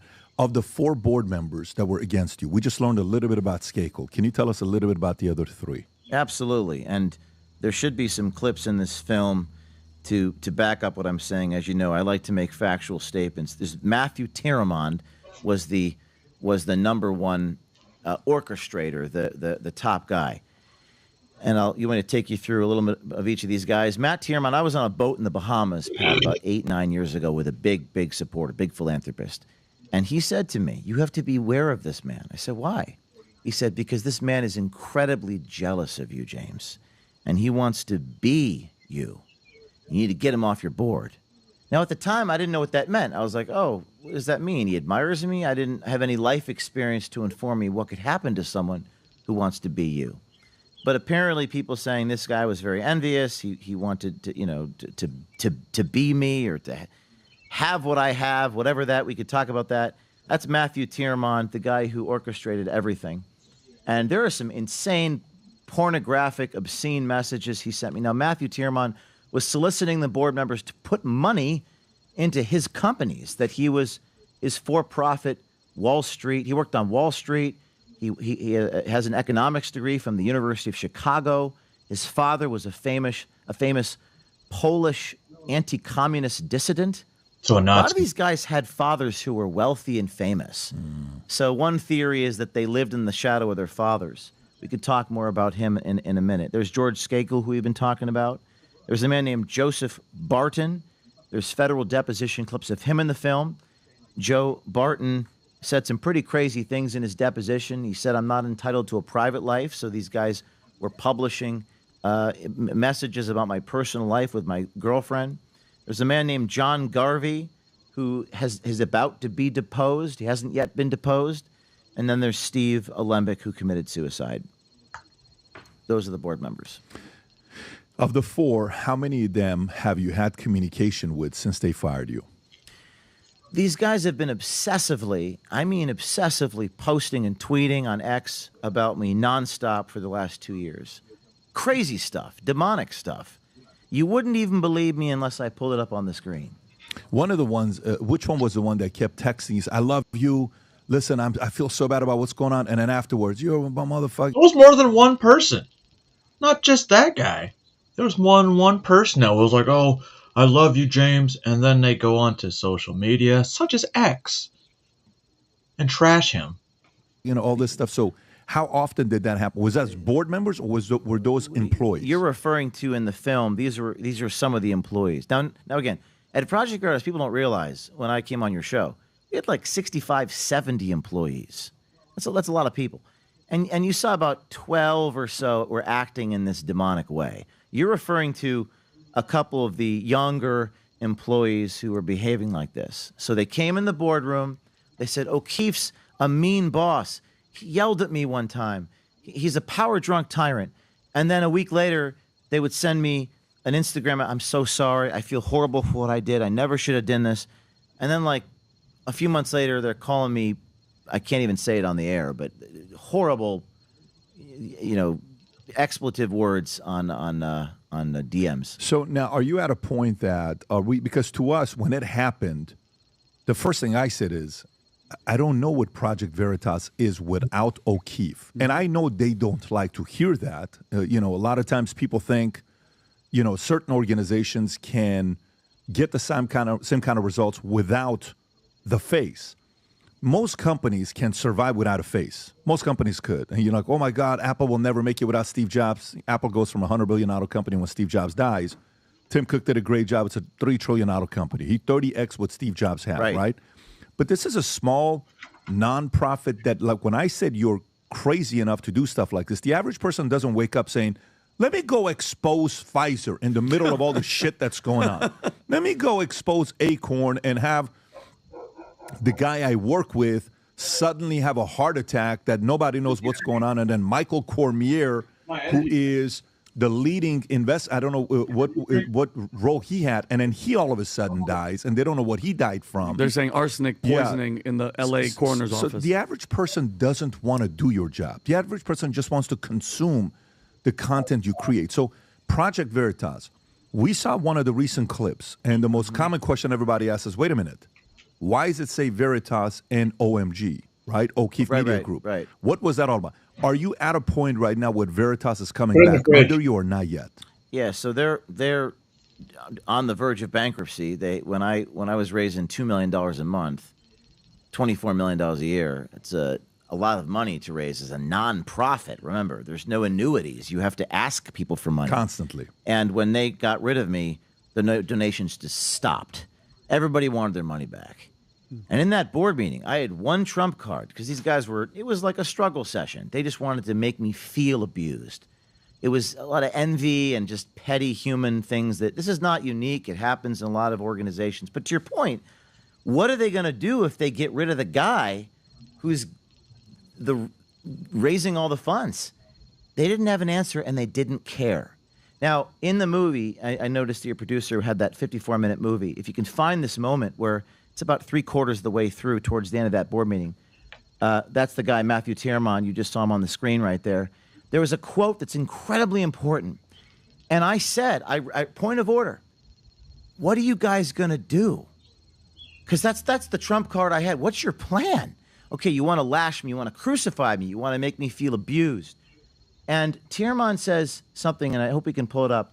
That same guy, he goes, we have 65 employees. We're going to be fine without James O'Keefe. Okay. They actually believed, or they wanted to believe. Not for a product like this. But you see, that's so interesting about human nature, isn't it? Because when you're that envious, when you're that resentful, when you're that deluded, there it is, right there. You got it. Yeah. 65 employees. You just passed it a moment ago. My question is, what is the plan of if you implement this solution? Project Veritas is an organization that has 65 incredibly talented individuals who are capable of doing journalism. We don't believe that there will be any lost output on the margin. Cut. There it is. So they actually believed that there wouldn't be any lost output on the margins. Literally the exact opposite happened. Every donor wanted their money back. Nobody trusted anything they had to say. Now they believed, but content is king. Our journalism matters. But the problem, what they failed to understand is investigative journalism is all about trust. And if you behave like this, nobody's going to trust anything that you report. And I think that's what they failed to understand. But Matthew Tierman actually believed that Project Veritas didn't need James O'Keefe anymore. So they also apparently lost 200,000 followers, like within days. Oh, yeah. Of us, the audience finding out that you're no longer tied to them. So even the Veritas account, I don't know what it was, but I saw somewhere that they lost a couple 100,000 followers as well. So what number did that $24 million go down to? The revenue, you mean? Yes. It was zero. Negative equity. There was one individual, I can't name the donors under the Freedom of Association under the First Amendment, but one donor said, I want my $1 million check back. The chief financial officer said, it's unlawful for us to return your check. That's not true. That's not true. The donors wanted their money back, so they went deeply into debt. So when I left, there was somewhere around $10 million in cash and no debt. No debt. And now they're like $2 million in debt with no cash. So is it gonna come back to you? Or is that where you are where Project Eventually. And the people, your audience might be wondering, well, why can't O'Keefe talk about the specifics of the negotiations? Because I promised the court I won't, and I'm a man of my word. On settlement negotiations, you can't talk about the details. I can talk about the proceedings. That's public. I just can't talk about the details of the so-called settlement, the talks of acquiring or getting the information back. All I can tell you is that I'm in talks to reacquire Project Veritas. When you put that Project Veritas on the back of that most recent video that you did, why did you do that? Because we had filmed a video in front of that brick wall big brick wall backdrop. We literally brick by brick rebuilt the Project Veritas studio here in West Palm Beach, Florida, where I now live, because I was imminently about to announce that I'm reacquiring Project Veritas. Oh, so it wasn't finalized yet. So did you have permission from them to use that? Can you use that? Was that a conversation you had with them? There's no trademark of the logo. In fact, I've applied for the trademark myself, so I'm allowed to use it. Okay, yeah. I'm allowed to report. The same reason I'm allowed to report on the court proceedings, for sure. Well, I mean, look, the work you do and did is not everyone's work. It's not something everyone wants to do, nor can do in the manner that you do it, because you stay poised and calm in the moments that you're in, and you get in the faces of people yet still stay respectful. That's not easy for people to do, because some people in that moment, they get so emotional, blah, blah, blah, blah, and then they don't know how to come down. You stay. So you can't even train somebody to be like that. You either have it or you don't have it. One can get better, but you can't just train someone and say, why can't you do what O'Keefe does? It's not a skill set they can teach anybody. So hopefully to go to that direction, because I think your job is a very important job.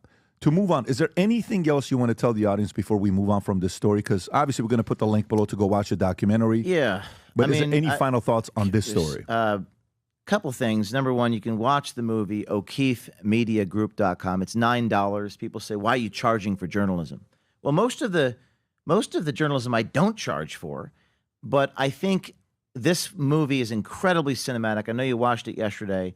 It's an incredible experience, and it's a really story about human nature.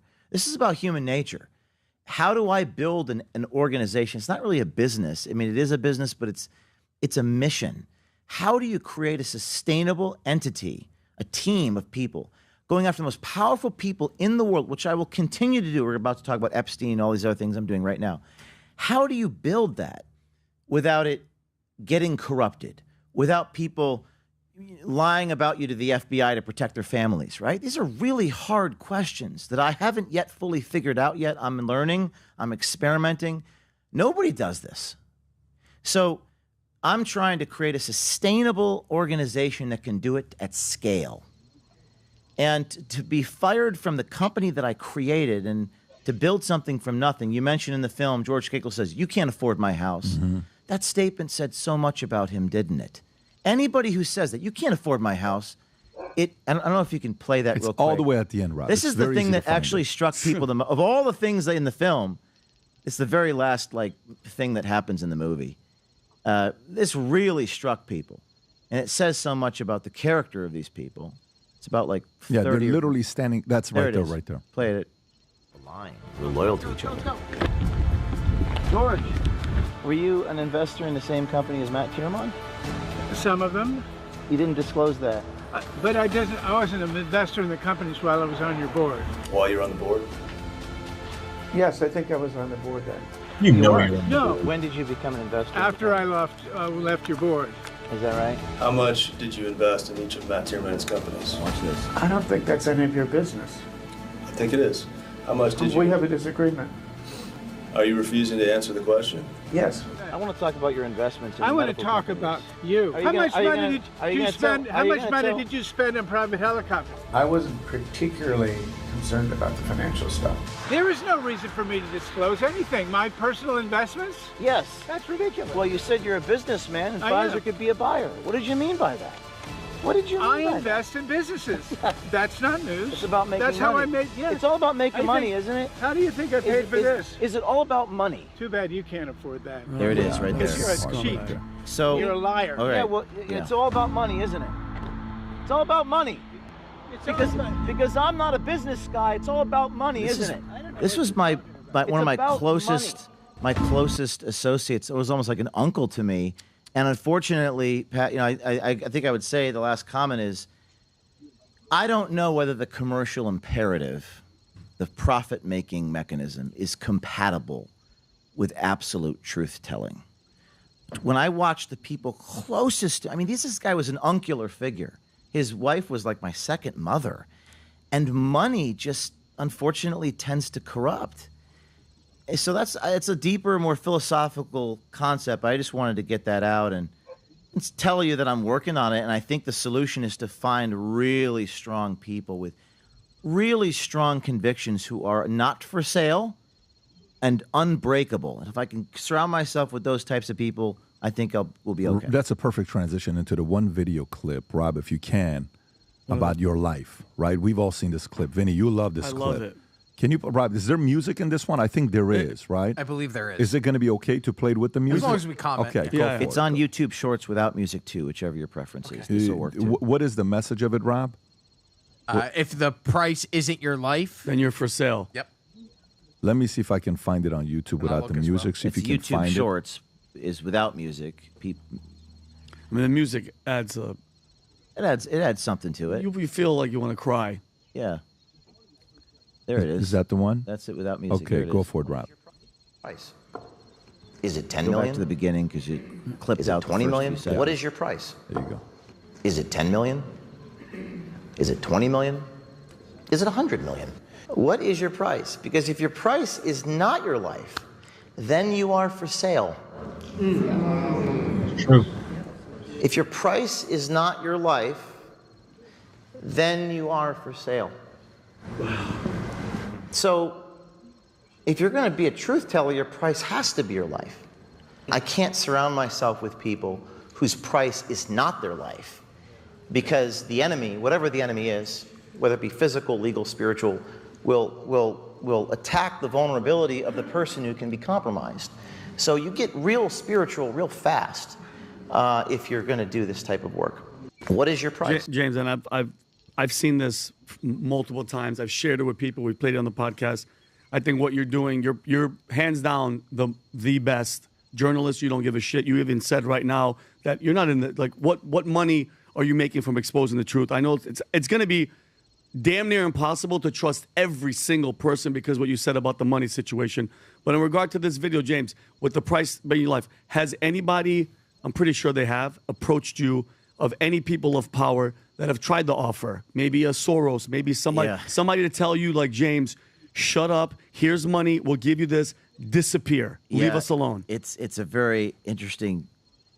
Yeah, this one, and I remember, Vin, you DM'd me. I appreciate that very much. You were very touched by this. Yeah, big time. At the time, people were, you could hear the murmurs in the crowd. These are men twice my age. Yes. Just a simple statement. They're like, whoa. Yeah. What a concept. Whoa. Yeah. This is not, these are, there have been a couple times in meetings where people have, the closest thing I could say whereas a person of wealth would ask me to do something.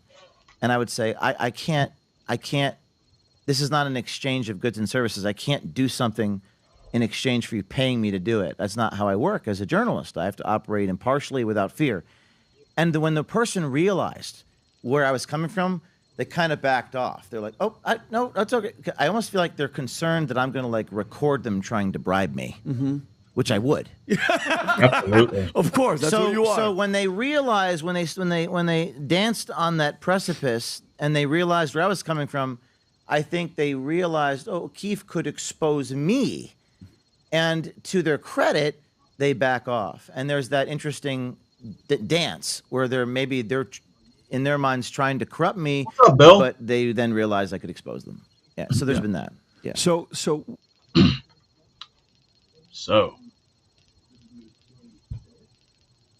what are we talking about? Well, we're talking about James O'Keefe and quite a few things, to include his ousting at Project Veritas and the repurchase probably coming.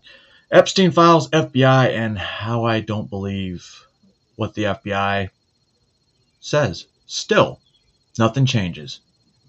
Just a figurehead. You hear a message like that with life and, your life's on the line and some of the stories you pursue. Now, here's the thing. Politically, James, what would you say you are politically? I don't even know anymore. I say the truth. I did a story on Pam Bondi. That's exactly what I'm going with this. Yeah. I took a hit. I think I tell stories by way of example because I think it's better than abstractions. I did a story on the Attorney General of the United States, and it was hard for me because I don't dislike her or like her. It's not about whether I like someone or dislike them. It's about whether the public has a right to know the information I'm exposing. I tend to have been branded as a conservative only because I felt the legacy media in the last decade and 2 decades has been not telling the truth. And if you do tell the truth, then you're branded as a right-winger. But I don't even know what these terms mean anymore. I really don't know what it means to be a liberal or conservative anymore. Do you? I don't understand. I think it. conservative values are pretty clear. I think liberal values are not today. They're confused. But conservative values, family, country, America first, making sure we're not going for nonsense wars where people's kids are fighting a war that's unnecessary because somebody's making money on the back end and deals are getting done. Faith, freedom of speech, those are conservative values, right? That I would say they're there. And watching you, I would say you have constitutionalists. Okay, I'm there you go. I'm a very strong First Amendment, perhaps one could say absolutist on the First Amendment, with some exceptions. So I would say I believe in, for example, one of my values and virtues is I believe in equal justice before the law. I think the law should, I know that it's impossible, but we should try to emulate this. The law should treat people equally. Some would say that's a conservative value, right? That's an American and quite conservative value. And I also believe in the freedom of speech, and I'm an absolutist when it comes to that. Yeah, and you know who doesn't believe in the freedom of speech? Apparently the U.S. government, because you can't talk bad about Israel. I can talk bad about Israel, but it doesn't make me a fucking Palestine apologist. They're just as bad. No, well, Hamas. Going with this is the following. So video comes out because a lot of conservatives were told on day one, week one, we're going to find out about Epstein, 9/11, MLK, John F. Kennedy. We're going to find all that stuff out. And we've been wanting it for a while to see what's going on with this, who's behind it, especially the last few years at a whole different level. And we're going to find out who the assassination attempt was. Was he tied to anybody? Was Thomas tied to anybody? And then we all see the same clip that you've seen, right? It's the clip with Bongino and Kash Patel. Yes. If you can pull that clip up, Rob.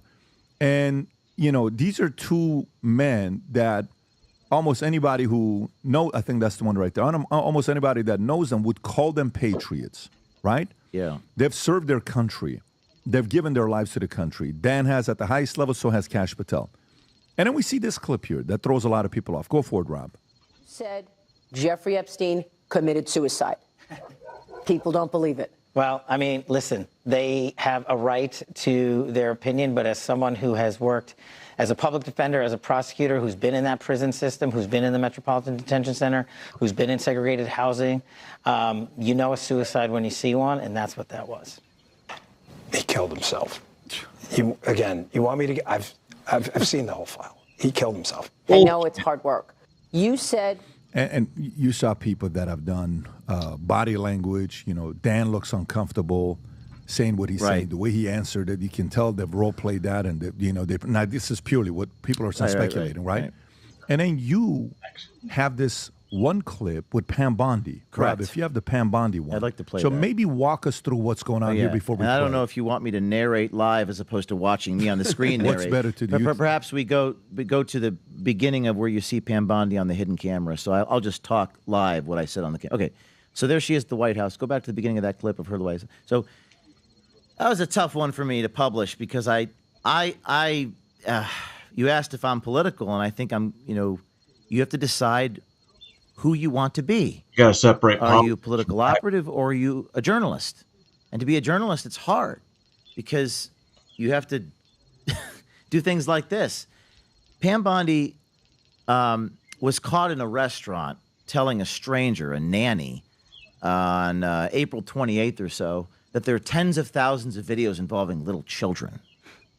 Now, I didn't target her. I didn't seek to get this. People send me stuff. Sometimes I have undercover people all over the country, and they happen to get a conversation in an airport. I get sent this. I'm like, holy shit. Mm-hmm. This is not public. The Attorney General of the United States, and by the way, Kash, I believe the FBI reports to her, so this is the top dog, is saying to a nanny in a restaurant something that no one knows. And to me, I'm like, well, that's an interesting story, is it not? So I do what I have to do. I reach out to the Attorney General's office for comment. I say, Pam Bondi, the Attorney General of the United States, was caught in a restaurant saying And I actually wonder whether I should have done that. I probably did him a favor by giving them the exact quotes. And then a few days later, she says the exact same thing publicly that I emailed the Attorney General's office for comment saying, and played the clip of her at the White House. This is what she said. Of thousands of videos of Epstein with children or child porn. Now, this is the first time an official has publicly acknowledged that videos of Epstein and his victims exist. What you may not know is just 9 days prior, the Attorney General had a very similar conversation with a total stranger in a restaurant. Do you know when the Epstein files are going to get released? We hope soon. The FBI's been. Okay. So. Any dates? No, you know what it is? There are tons of thousands of videos. Yeah. And it's all with little kids. So they have to go through every one. Pause. So it's interesting because she said it privately in a restaurant to, well, publicly in a restaurant, not privately. And to me, it's like, that's something. So I felt like I had to publish this. Now, if she hadn't have gone publicly and said this, and I had released this clip in the restaurant, it would have been a much bigger deal. But it does raise questions, doesn't it? Why are they not being transparent with the American people? Why are they telling a nanny in a restaurant? So it raises questions to your point about Cash. I know Cash a little bit. I think he is a good man. And I mean that. Based upon what I know about him. I don't know Dan as much, but I also think he's a good man. I don't trust the bureaucracy that reports to them. And if you put any good man and the most ethical person at the top of that bureaucracy, I think you're setting them up for failure. Let me give you a specific example of where I'm coming from. I was raided by the FBI shortly before I met you. The FBI pointed guns at me and took my reporter's notebooks. They just recently closed the case against me a few months ago, the FBI, in February of this year. And they gave me back my phones that they had for 3.5 years. When you get a search warrant to conduct a raid, you have to go to a judge, right, with a reason. Oh, we have this probable cause, the reasons why to raid.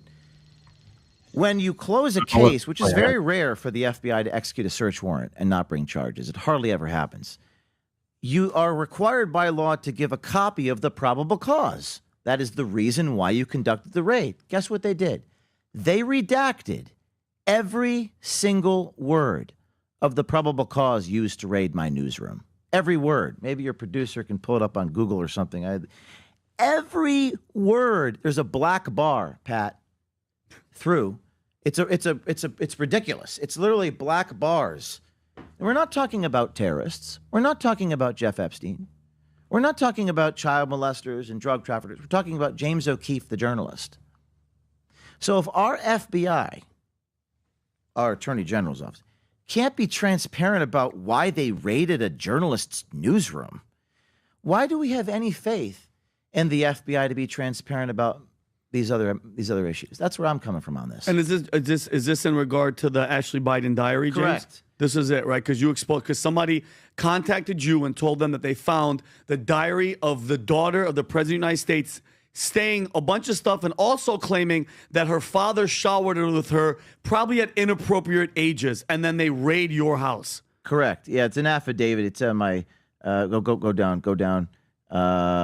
It's Project Veritas journalist detained devices seized. This is not it, but it's on my X page. There's on page 47 of the affidavit. Every word is redacted. I mean, I was enraged. The American Civil Liberties Union, which is a liberal group, came to my defense. This is crazy. You take if another country like Ukraine or Russia or North Korea did this, our State Department would. So my point is, I don't have a lot of faith in these institutions. I just don't. What do you think happens when they get in? That's what I want to know. Because to me, there it is, right there. I apologize. I apologize. Could you just? I apologize. Interrupt. Is that real? That's a real document. Can you zoom in, please? Like what? It says probable cause justifying search of O'Keefe's person and premises. Every single word is redacted. They even redacted the footnote. So isn't this insane? There's more of this. So it means they can do whatever they want, and they don't have to show you why they came in your house. It's literally it's a violation. Look at this. Look at this. The whole thing. Keep going, Rob. Like, okay, all right. See what they did there. Okay, wait. There's something unredacted. Read the bottom. What's the bottom? Read that. Based upon my this is an FBI agent. I have learned, among other things, that cell phones are capable of sending emails. Great. Are you kidding me? I'm shocked they didn't redact that. This is not Saturday Night Live. And then it goes on to the rest of the affidavit. But the previous 3 pages are the probable cause. That is the justification for the raid against James O'Keefe. And James, if you don't mind, what were they looking for? The diary? They weren't looking for the diary. They already had it. Already had that. What were they? Well, that's a loaded question. Yeah. Were they really trying to do? What were they really trying to do? They were really trying to get inside my cell phone because people in the government come to me with information, which as a reporter I have a right to receive, and they don't like that. Of course. Now, if you think about it, did you give them the password to your cell phone? This is another very interesting story. Because you know what happened with Ron Johnson, where when they walked up to his house and they took his phone, and the rule of thumb, if you ever hand your phone over, you're not supposed to give the password. How did they get into your phone? This is a crazy story. They bang on the door, and it's the loudest pounding. You know it's the feds. You just know. And I go to the door. I'm like, I'm opening the door because they're going to shoot me. And then they open. They put me in handcuffs. I think I'm under arrest. They say, no, this is a search warrant. I say, I want to speak to my lawyer. I say over and over again, I want to speak to my lawyer because I learned I was arrested 10 years prior. Don't talk to the FBI. Just don't, even if you're innocent. They say, would you like to use the iPhone on your nightstand? I said, yes. And then I unlock the phone because I have to call my lawyer. Get out And the moment that I unlock my phone, they snatch the phone. Not get out of here. Holy shit. They snatched the phone out of my hand because I unlocked the phone. And then the FBI agent, almost to torture me in front of me, he goes to the settings and he changes the settings to make it not go to sleep. Wow. Yes. And then they put the phone in an evidence bag. Now the FBI has access to all of my signal messages. Do you know what's in my signal messages? All the people in the government that come to me with information. Wow. So the Department of Justice, this is the Biden department, or the month before Trump was elected in 2020. Excuse me, Biden was elected in 2020. Now they have access to all of my sources. Jeez. So this is what's considered to be a constitutional raping, because the American Bill of Rights have special protections for reporters. And you're talking to the only newsroom that has ever been raided by the FBI. We're the only ones that have ever been raided. And they did it just to get the information. So what's behind all those black bars? I believe confidential FBI informants. Of course. People who lied to the FBI to set me up. So I could tell you so many war stories, guys, but you ask me questions about Cash and Dan Bongino. They're great guys. I think they mean well. But if you put me in charge of the FBI, I wouldn't know what to do. I mean, how do you trust a bureaucracy like that? Where people behave that, by the way, that is totally illegal. You can't take a gun, point it against your forehead, and say, give me your reporter's notebooks. If that happened in Eastern Europe, I was going to say, it sounds our like a State third world Department country. would be issuing sanctions against that country. But it happened in New York. Yeah. So guys, one question, James. So they promise all this. Day one, we're going to do this. Day one, we're going to do that. What do you think happened? Meaning they're in now. Donald Trump is the president. He's told them, go ahead, you guys do whatever you want. Who makes a Pam Bondi, a Dan Bongino, a Kash Patel all of a sudden change their tunes and not release what we know? Because, James, at the end of the day, she even said, tens of thousands, I'm assuming, James, is, let's say, 30,000 hours of grown men having sex with children. And, James, I don't know if you're familiar. In the movie JFK, Jim Garrison says, and I quote, let justice be done though the heavens fall, which basically means going after truth no matter how powerful the people and no matter what happens to the system. So what happened? What do you think they go in, and who tells them you are not releasing any of this because our friends and blah, blah, blah are attached to it? I don't know if anyone tells them. I mean, some have said they put you in a skiff. This is more of this is not a fact. This is speculation, but a funny notion that might illustrate what could happen is, that image of JFK getting shot? Yes. Do they put the leaders in a skiff that's a secure, compartmentalized information facility? Do they show the Zapruder film of JFK getting shot and said, you better do what we tell you to do? They found 3 bullet holes in JFK's. I read it. Not sure if it was true. But it, interesting. Or that could be you. Now, I'm not saying they did that to these gentlemen, and I actually genuinely mean this. I've met Cash. I think he's a genuinely good man. I just don't. I Like think they the said system about is Biden? institutionally corrupt. And everyone says, you know what they say to me, Pat? Oh, call Cash. He'll help you out. Call Bam. Call Pam. Yeah, like I got him on speed dial. They're getting asked for 10,000 favors a day. I don't have any money to give them. Right. The system is so broken when you need the guy at the top to be so influential. It's the system. It's the Article 3 judges. It's the courts. It's the line prosecutors. The agents in my apartment. Do you know that when the agents were in my apartment, I could tell by the looks on their faces that they didn't want to be there. They're like, this is crazy. This is wrong. But they did it. Well, speculate a little bit. What do you think happens when they get in? Because they tend to change when they get in. Are you talking about the FBI agents? Anybody and everybody. The moment they get in, and the whole quote by Mario Cuomo, people campaign in poetry, but they govern in prose. Once they go in, they used to communicate and talk to you. Now the only way they talk to you is with emojis. Hey, when they were campaigning, they wanted to talk to you regularly. I want to come on the podcast. I want to do this. I want to do that. And then all of a sudden they're in. They're more quiet about. But what do you think happens when they get in? Politics. I'm working on a story right now. One of the directors of the agency, they mean well. They go into FEMA. They go on the IRS. They have all these notions of freedom and prosperity and eliminating waste, fraud, and abuse. But then they get in there, and there's such snakes in these entities. D.C., it's a land of phonies and narcissists. They're not attracted to do the right thing. Oh, no. They want power and money and sex. Why it's called a swamp. Are we under some delusion that the people in Washington want something other than power and money and sex? What percentage of the people in Washington inside these agencies are actually there to do the right thing? 20%. What percentage? For real? Are we naive and foolish enough to think that people are in these places? I think they start off wanting to do the right thing. And then through peer pressure, they get forced. Or to there's filter a out their few statesman in people, them. or there's a few people that are there who do the right thing, but there's so many snakes and manipulative. Look at what happened to me. Look why I'm on your show. I started my own institution because I didn't want to be part of the snakes, and the snakes infiltrate. And I think in some regards it's human nature. And this is a really good question you're asking. I'm learning in real time. I started an institution because I didn't trust institutions, and then I'm removed from my own institution by snakes. Yeah. Hello, everyone. I'm James O'Keefe. You look forward to hearing from you. Yeah, but what I want to know is, you have a creative mind. Okay, so go let's say, out of 100 people that get in there, okay, let's say 50 of them are in there because they're driven by power, fame, prestige, narcissists, all that stuff. Okay. Let's say 20% get in because they're statesmen, they love America, they just really want to go out there. Oh, I was half asleep when I was watching. I was literally on my bed sleeping. That 20% was something I came up with in my head because I didn't get this far. Interesting. And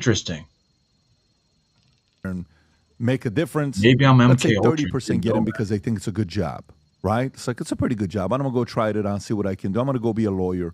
Okay. The 50% are the ones that found a place where they can use their evil tendencies and I understand and what you're do that. saying. Yeah. I understand what you're saying. But once the 20% gets in, yep, the 20% are the ones that are getting in that I'm a statesman. I love America.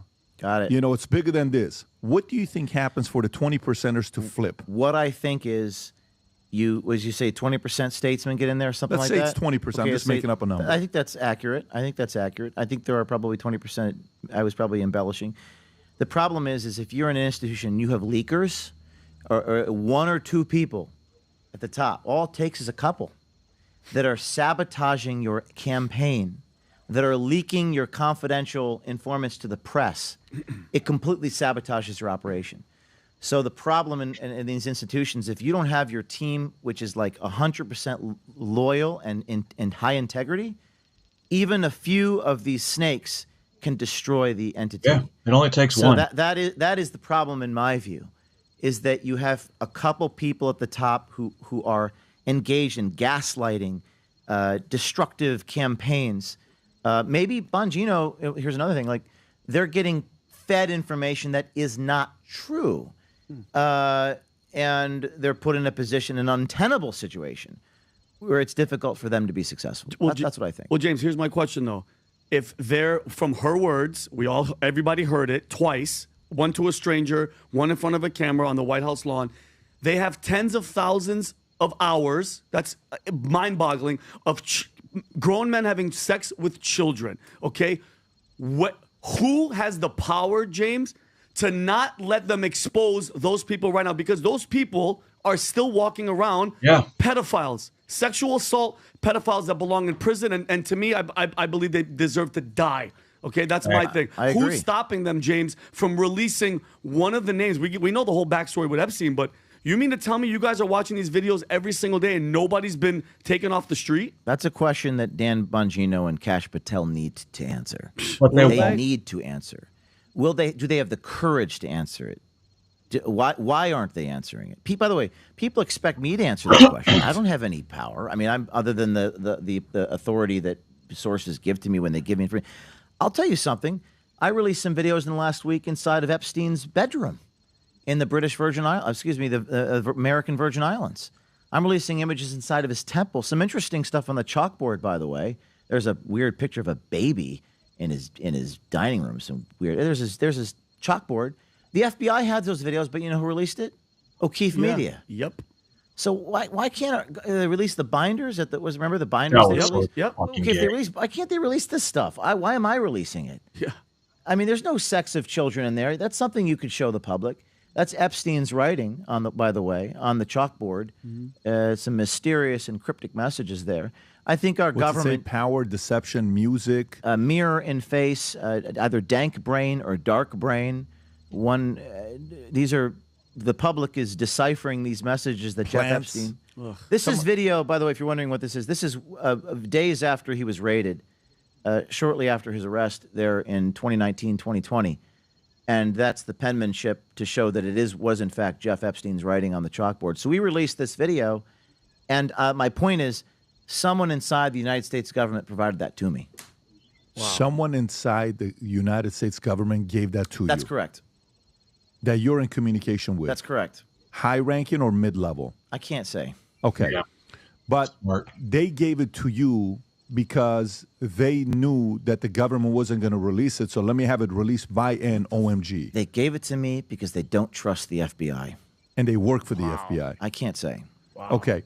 And some of the stuff that I saw, the statues, the angel statue, right? The girl in the bathroom sitting there. That's a strange statue. It's like eyes wide shut, like sort of stuff there with the weird angel. There's a woman doing something to her private parts there. It's a freaking demonic house, bro. There is a book regarding Satan in the bookshelf. We got some books there. So yeah, this was provided to me.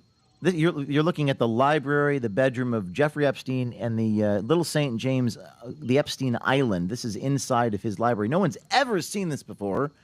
Some people attacking me for publishing this. Oh, we want the names, James. We don't care about his library.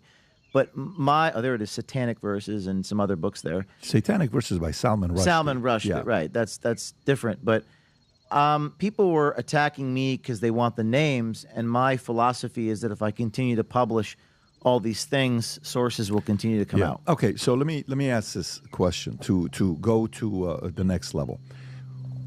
Your method on how you get it, right? Your method on how you guys gather intel.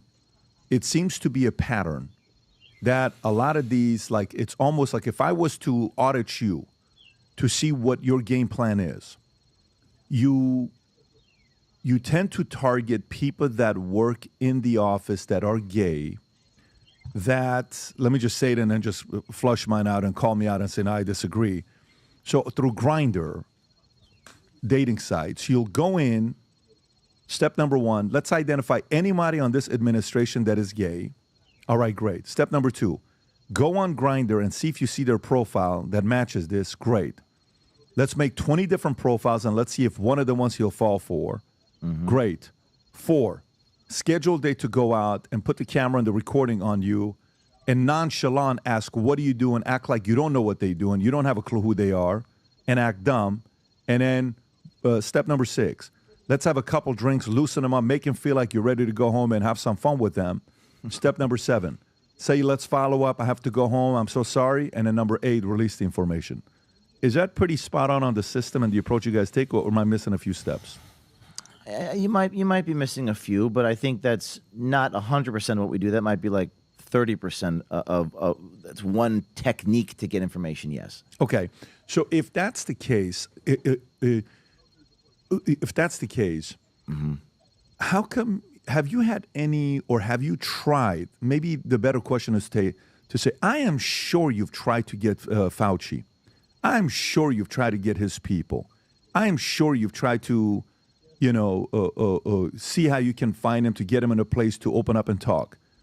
The question would be, 1, have you? 2, why have you not been that successful with Fauci? Specifically Anthony Fauci. I am specifically talking about Anthony Fauci. The man, not his staff, for example. Well, anybody that's his lieutenants, that would be his staff as well. That's still a very valuable asset, because what you did with Pfizer was very powerful. Why haven't you been successful with Fauci?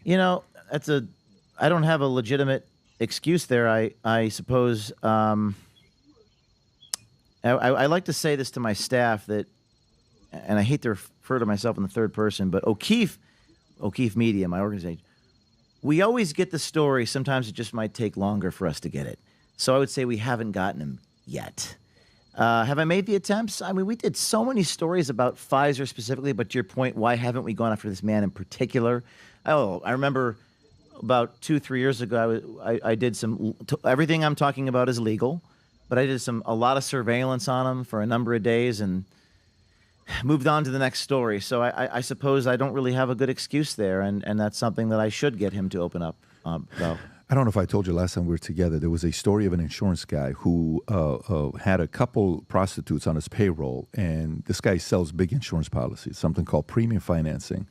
And one day, one of his competitors steals give or take a $5 million insurance policy away from him. And he finds out that he stole that $5 million insurance policy and coerced the client to go with him instead of the other guy. Anyways, this guy's step number 1, someone's computer keeps going. Can you lower the audio? Yeah. So he sends first a private investigator to see patterns.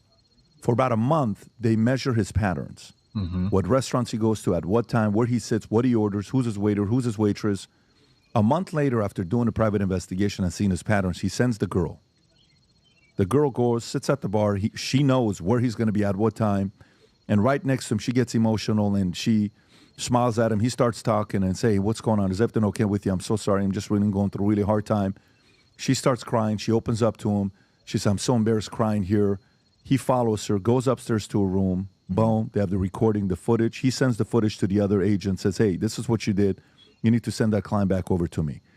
Do you go as far as that to measure patterns of an individual to see what restaurants and places to go to be able to track it? Or, is that one of the other 70%? That's an extreme example, but we have done things like that. There is something that we're working on right now where we were tracking down corruption in D.C., which you'll see in a month or so, which is serious story. And we had to find a specific individual or a specific organization. So you can't do a dating app thing.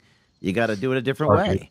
You might pretend to, and we don't do exactly what you just said, but you might create an alias. Let's say you're a headhunter, or you're hiring. So you whatever a person needs, someone needs something. Undercover work is about identifying what that need is and providing that thing to them so that you can get access to them. Undercover work is all about access. How do you get access to someone? The easiest way is a dating app, because everyone needs love and affection and so forth and so on, or they believe the person they're meeting with could be a possible future partner. That's the easiest and most expedient way. But you make a really good point about Anthony Fauci, and frankly, I don't have a good excuse, and I usually don't do this on live television, but maybe I should send a team to get him to open up. It's a good idea. I don't think me saying this will stop him. That's the other thing. These people are so arrogant that people often say, how do these people keep talking to you like this? And the truth is, because I'm not a psychologist, but for lack of a better word, they're all narcissists. They think they're untouchable. That's right. And they don't even look at us. It's almost like they're confessing. They just don't even think. It's impossible for them to think they could be held accountable for what they're saying. And we have a whole bunch of what we call swipers. We call them the American swipers. And these are girls, some guys. I do this sometimes, you know, and I go on these lunch meetings, dinner meetings, and they just spill the beans. A lot of guys in the deep state in Washington that work for these organizations, the Pentagon, Department of Defense, and they're talking about they're resisting Donald Trump from the inside. Don't tell anybody I'm doing this. And they'll always say it within the first 15 minutes. And some of them have security clearances. Oh, yeah. TS. Yeah, that's the part where when you're putting a team together, you have to measure their level of ambition to be cool, right? To kind of say, let me tell you what I know. Wink, wink. Let's keep it between us. I'm cool. You know, it goes back to Jonah Mendez, the chief disguise officer I had on the podcast. I interviewed her right in front of the White House. And I said, what's a good quality of being a CIA agent? I said, is it charming? Is it great in sales? Is it being a great persuader? Is it being this? Is it being that? He says, it's all of that and then some. However, there's one quality we look for. What's that? If you just got the information that you know you're watching TV, you just saved the free world, you don't need to brag about it to anybody else. Wow. That's the quality of a good CIA agent. What a freaking perspective. So for me, if you're bringing guys in, like you almost have to size them up to see how much are you trying to be cool. Like, for example, Scott Bessent gives me a lot of good vibes of a guy that could give a shit about being cool. Makes sense because this guy worked on the roof for 15 years, almost 14 years. First term was, I think, 9 years under Soros. Then 5 years as his chief investment officer, if I'm not mistaken. Prior to him going up there, the average person didn't know who he was. They kind of knew, but they didn't know who he was. It was like, whoa, who is this guy, right? And then he goes in, but some of the guys that get in there, they're really, really ambitious with fame. And fame tends to get a hold of you and corrupt you in ways because behind closed doors, you want to be sitting in a room saying, let me tell you what I know. That's very hard to find people like that on the inside. Very hard to, have people around you that know information on what things you guys are working on, and they want to brag to nobody. When I was running my insurance company, we'd always have big announcements. Like first time I had Kobe Bryant as a keynote speaker, the late Kobe Bryant. I didn't tell anybody. At that event, I announced him and George Bush as keynote speakers. Until the very end, only 2 people know that those 2 were the keynote speakers. I didn't tell anybody. And when we announced, my own wife didn't know. Nobody knew. When we announced, everyone's like, what? Yes. But I could only tell 2 people. You didn't tell your wife? Nobody knew because it's exciting news. It's not even like for some people, like they want to say it. They can't control the excitement. Oh my God, I can't wait to meet him. Oh my God, I can't wait that he's coming down, right? So for some, it's purely from an innocent excitement standpoint. For some, it's about, let me tell you what I know. Don't tell anybody, right? Dude, that filtering process of getting people like that on your team. That's almost impossible. That's almost impossible. Yep. But that is the mission of how to surround yourself with good people. Ooh, that's a tough thing to do. The only way you can do that is if you've never had a run rate with them, to accelerate the testing, because your character has to be tested. It takes about a couple of years. How do you do that? I'm just curious your thoughts on how do you do that. You test them. It takes a couple of years. You test them with level 3 information and see if that gets leaked. It's easy. Go ahead and leak that. I don't want you to leak it, but if you do, I now know who you are. Right. And then once I do that, I know I can never have you on level 2 type of meetings. I can only have you on level 4 type of meetings. I can't invite you to level 2 type of meetings because you leak information. So that's the part where a little bit here, oh, you can't know. Little bit there, oh, you cannot. Like you have kids. You know how you're like, let me test to see if this guy can handle some bad news at this age. You give it to him, he panics and has anxiety. Like, I can't give you bad news. But you give this other guy some bad news about what's going on with family, he can handle it. You're like, this guy's a gamer. He's not there yet. Because this guy gets distracted. This guy with bad news, he knows how to keep it to himself, stay strong. Okay, good. I can handle talking high-level conversation with this level of my kid, but not this one. Like a controlled leak, almost. It's a controlled leak to test what the individuals know. This is a very difficult thing to do, and I bet at a job with Donald Trump, when you're at that level, all you can do is, James, what do you think about John? James, what do you think about Cash? Let's say you don't have a relationship with him. Let's say you don't have a relationship with some of these guys. What do you think about him? I think he's good. And then you're hoping the person I'm asking is a tier 1 person that can filter out a person that's a tier 4? Do I make this person a tier 2? I don't know if this is making sense. Like, you have to almost like lean on somebody else you trust to filter them out. So the reason why I'm going here is to see, you know, how for somebody to get to the level of the president, where you saw the first term, how many people he hired that turned on him, flipped on him. What did his methodology for phase 2 in 2024 change?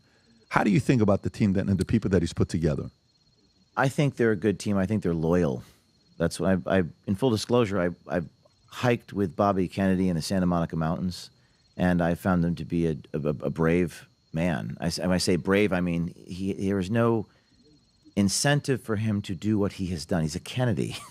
So I agree with Tucker that Bobby Kennedy is probably one of the bravest people to have done what he has done. But I think going back to your point about incentives, in my case, and I speak from personal experience, let me give you a thought experiment.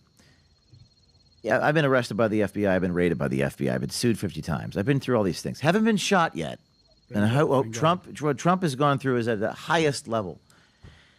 And I find that there is an incentive to betray people like Trump.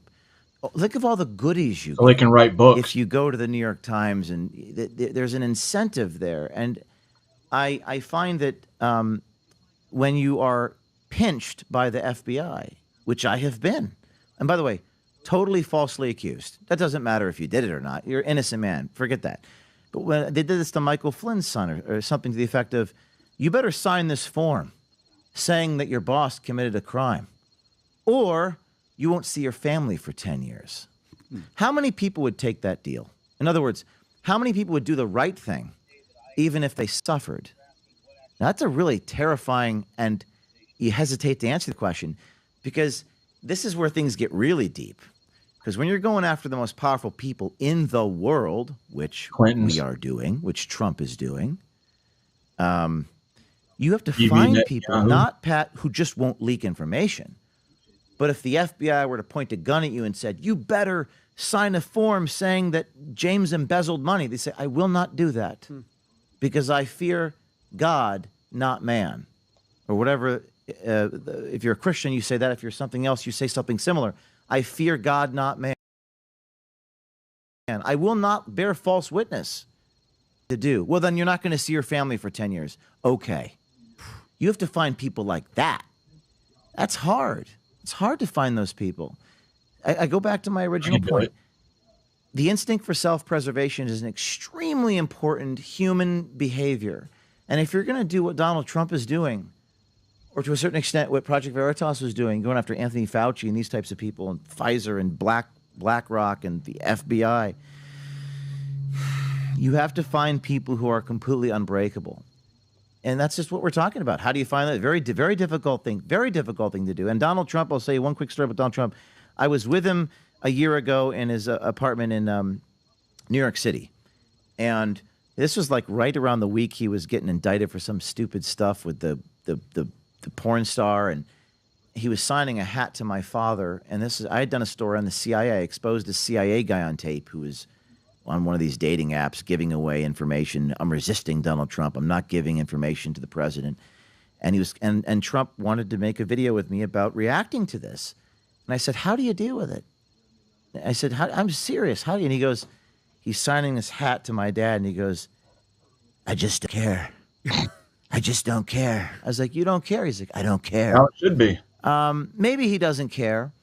But he has been able to develop a way, perhaps, where he just got thick skin, you know. But it's tough. It's really tough to face these attacks. And I can be strong, right? I cannot bear false witness, right? Mm-hmm. I can say, I will not talk to you. Screw you. But my people around me have to be really, really strong. Yeah, it's not everybody's job. You know, it's not everybody's job. And when you go up to that position, you have to also know that your own family is not going to understand the job. Your voters are not going to understand the job. There's some decisions you have to make that's going to make 80% of people unhappy. And then you're going to be also in positions where your character is going to be tested. You're hoping that part you don't fall for. Okay? But sometimes you wonder when these guys get in, another reason why they flip or change or any of that, who's more valuable to U.S. government? Somebody that I have information on that I can control when I give him the job, or somebody I don't have information on? I don't know if you understand the question, what I'm saying. Said that again so I understand. Who is more controllable? Somebody I hire that I have information on them, some intel on them that's maybe sensitive, that they wouldn't want to be public. Right. Am I better off hiring somebody that I have something like that, or am I better off offering a job to somebody that I have no intel on them? That's an interesting I don't question. know. And it depends on your style of leadership. Interesting. And whether you have something, I mean, everyone has skeletons in their closet, correct? Mm-hmm. Maybe something we've done that we're not proud of. Would you agree with that statement? Maybe not illegal, although maybe you stole something when you were a teenager. But isn't it true that every single one of us has something that we're not? No one walks on water. Everyone sins in a different way. We sin. And I mean, I said myself included. These board members of my company were trying to leak like intimate messages between me and my girlfriend, which made them look bad because everyone has an intimate life, consensual life in your bedroom. But I think your point is interesting. What I would say in response to that is that the motivation, the incentive for people not to have those skeletons leaked is extremely high. People will do anything to avoid being publicly shamed. And this is where this blackmail and this extortion thing comes in. My philosophy, you want to know what I say? I say, go ahead, make my day. Leak it. I don't care. I don't give a shit. Publish everything. And they did. Evidently, they don't have much on me because the FBI went through every message in my phone for 5 years, and all they could get was some kinky messages between me and my girlfriend. But I do think that what is your answer? Which of those do you think as an employer you'd focus on between those two? No, to me, it depends what type of a leader you are. Depends on what type of leader you are. It depends on what type of a leader you are. Because I've watched how some of our guys led their guys and some of my competitors led them. I was in a previous company and I watched how one guy led one of his guys who he held him hostage because every month that guy under the table was giving him cash for loans and stuff like that, mortgages, and then all of a sudden the day it stopped, that guy lost all his licenses. So he liked having information on his guys to hold him hostage. But deep down inside, that relationship is and you don't have the loyalty. It's kind of like, imagine, Anna Nicole marries that billionaire, whoever the guy was. 90-some years old. And he was 88 years old, whatever his age was, right? He marries this guy, old as hell. And you think all the money in the world is going to win her love over? No, you just win her sex over. You don't win her love over, right? Whoever this J. Howard Marshall was, that she ends up with this guy, and next thing you know, he dies. She's wealthy, and then she dies from overdose, right? You can, win someone's sex over, their body over. Love, you can't win love with money. That takes a lot of work to get someone's love, right? So I think the part with Trump, which made him one of a kind, is, do you realize about Stormy Daniels, Karen McDougal, grab him by this? We know all of that stuff. And you know what people say? No one gives a shit. No one cares. No one gives a shit. Which, by the way, if you remember the moment Herman Cain, 13 years ago, whatever the timeline was, he's in the bus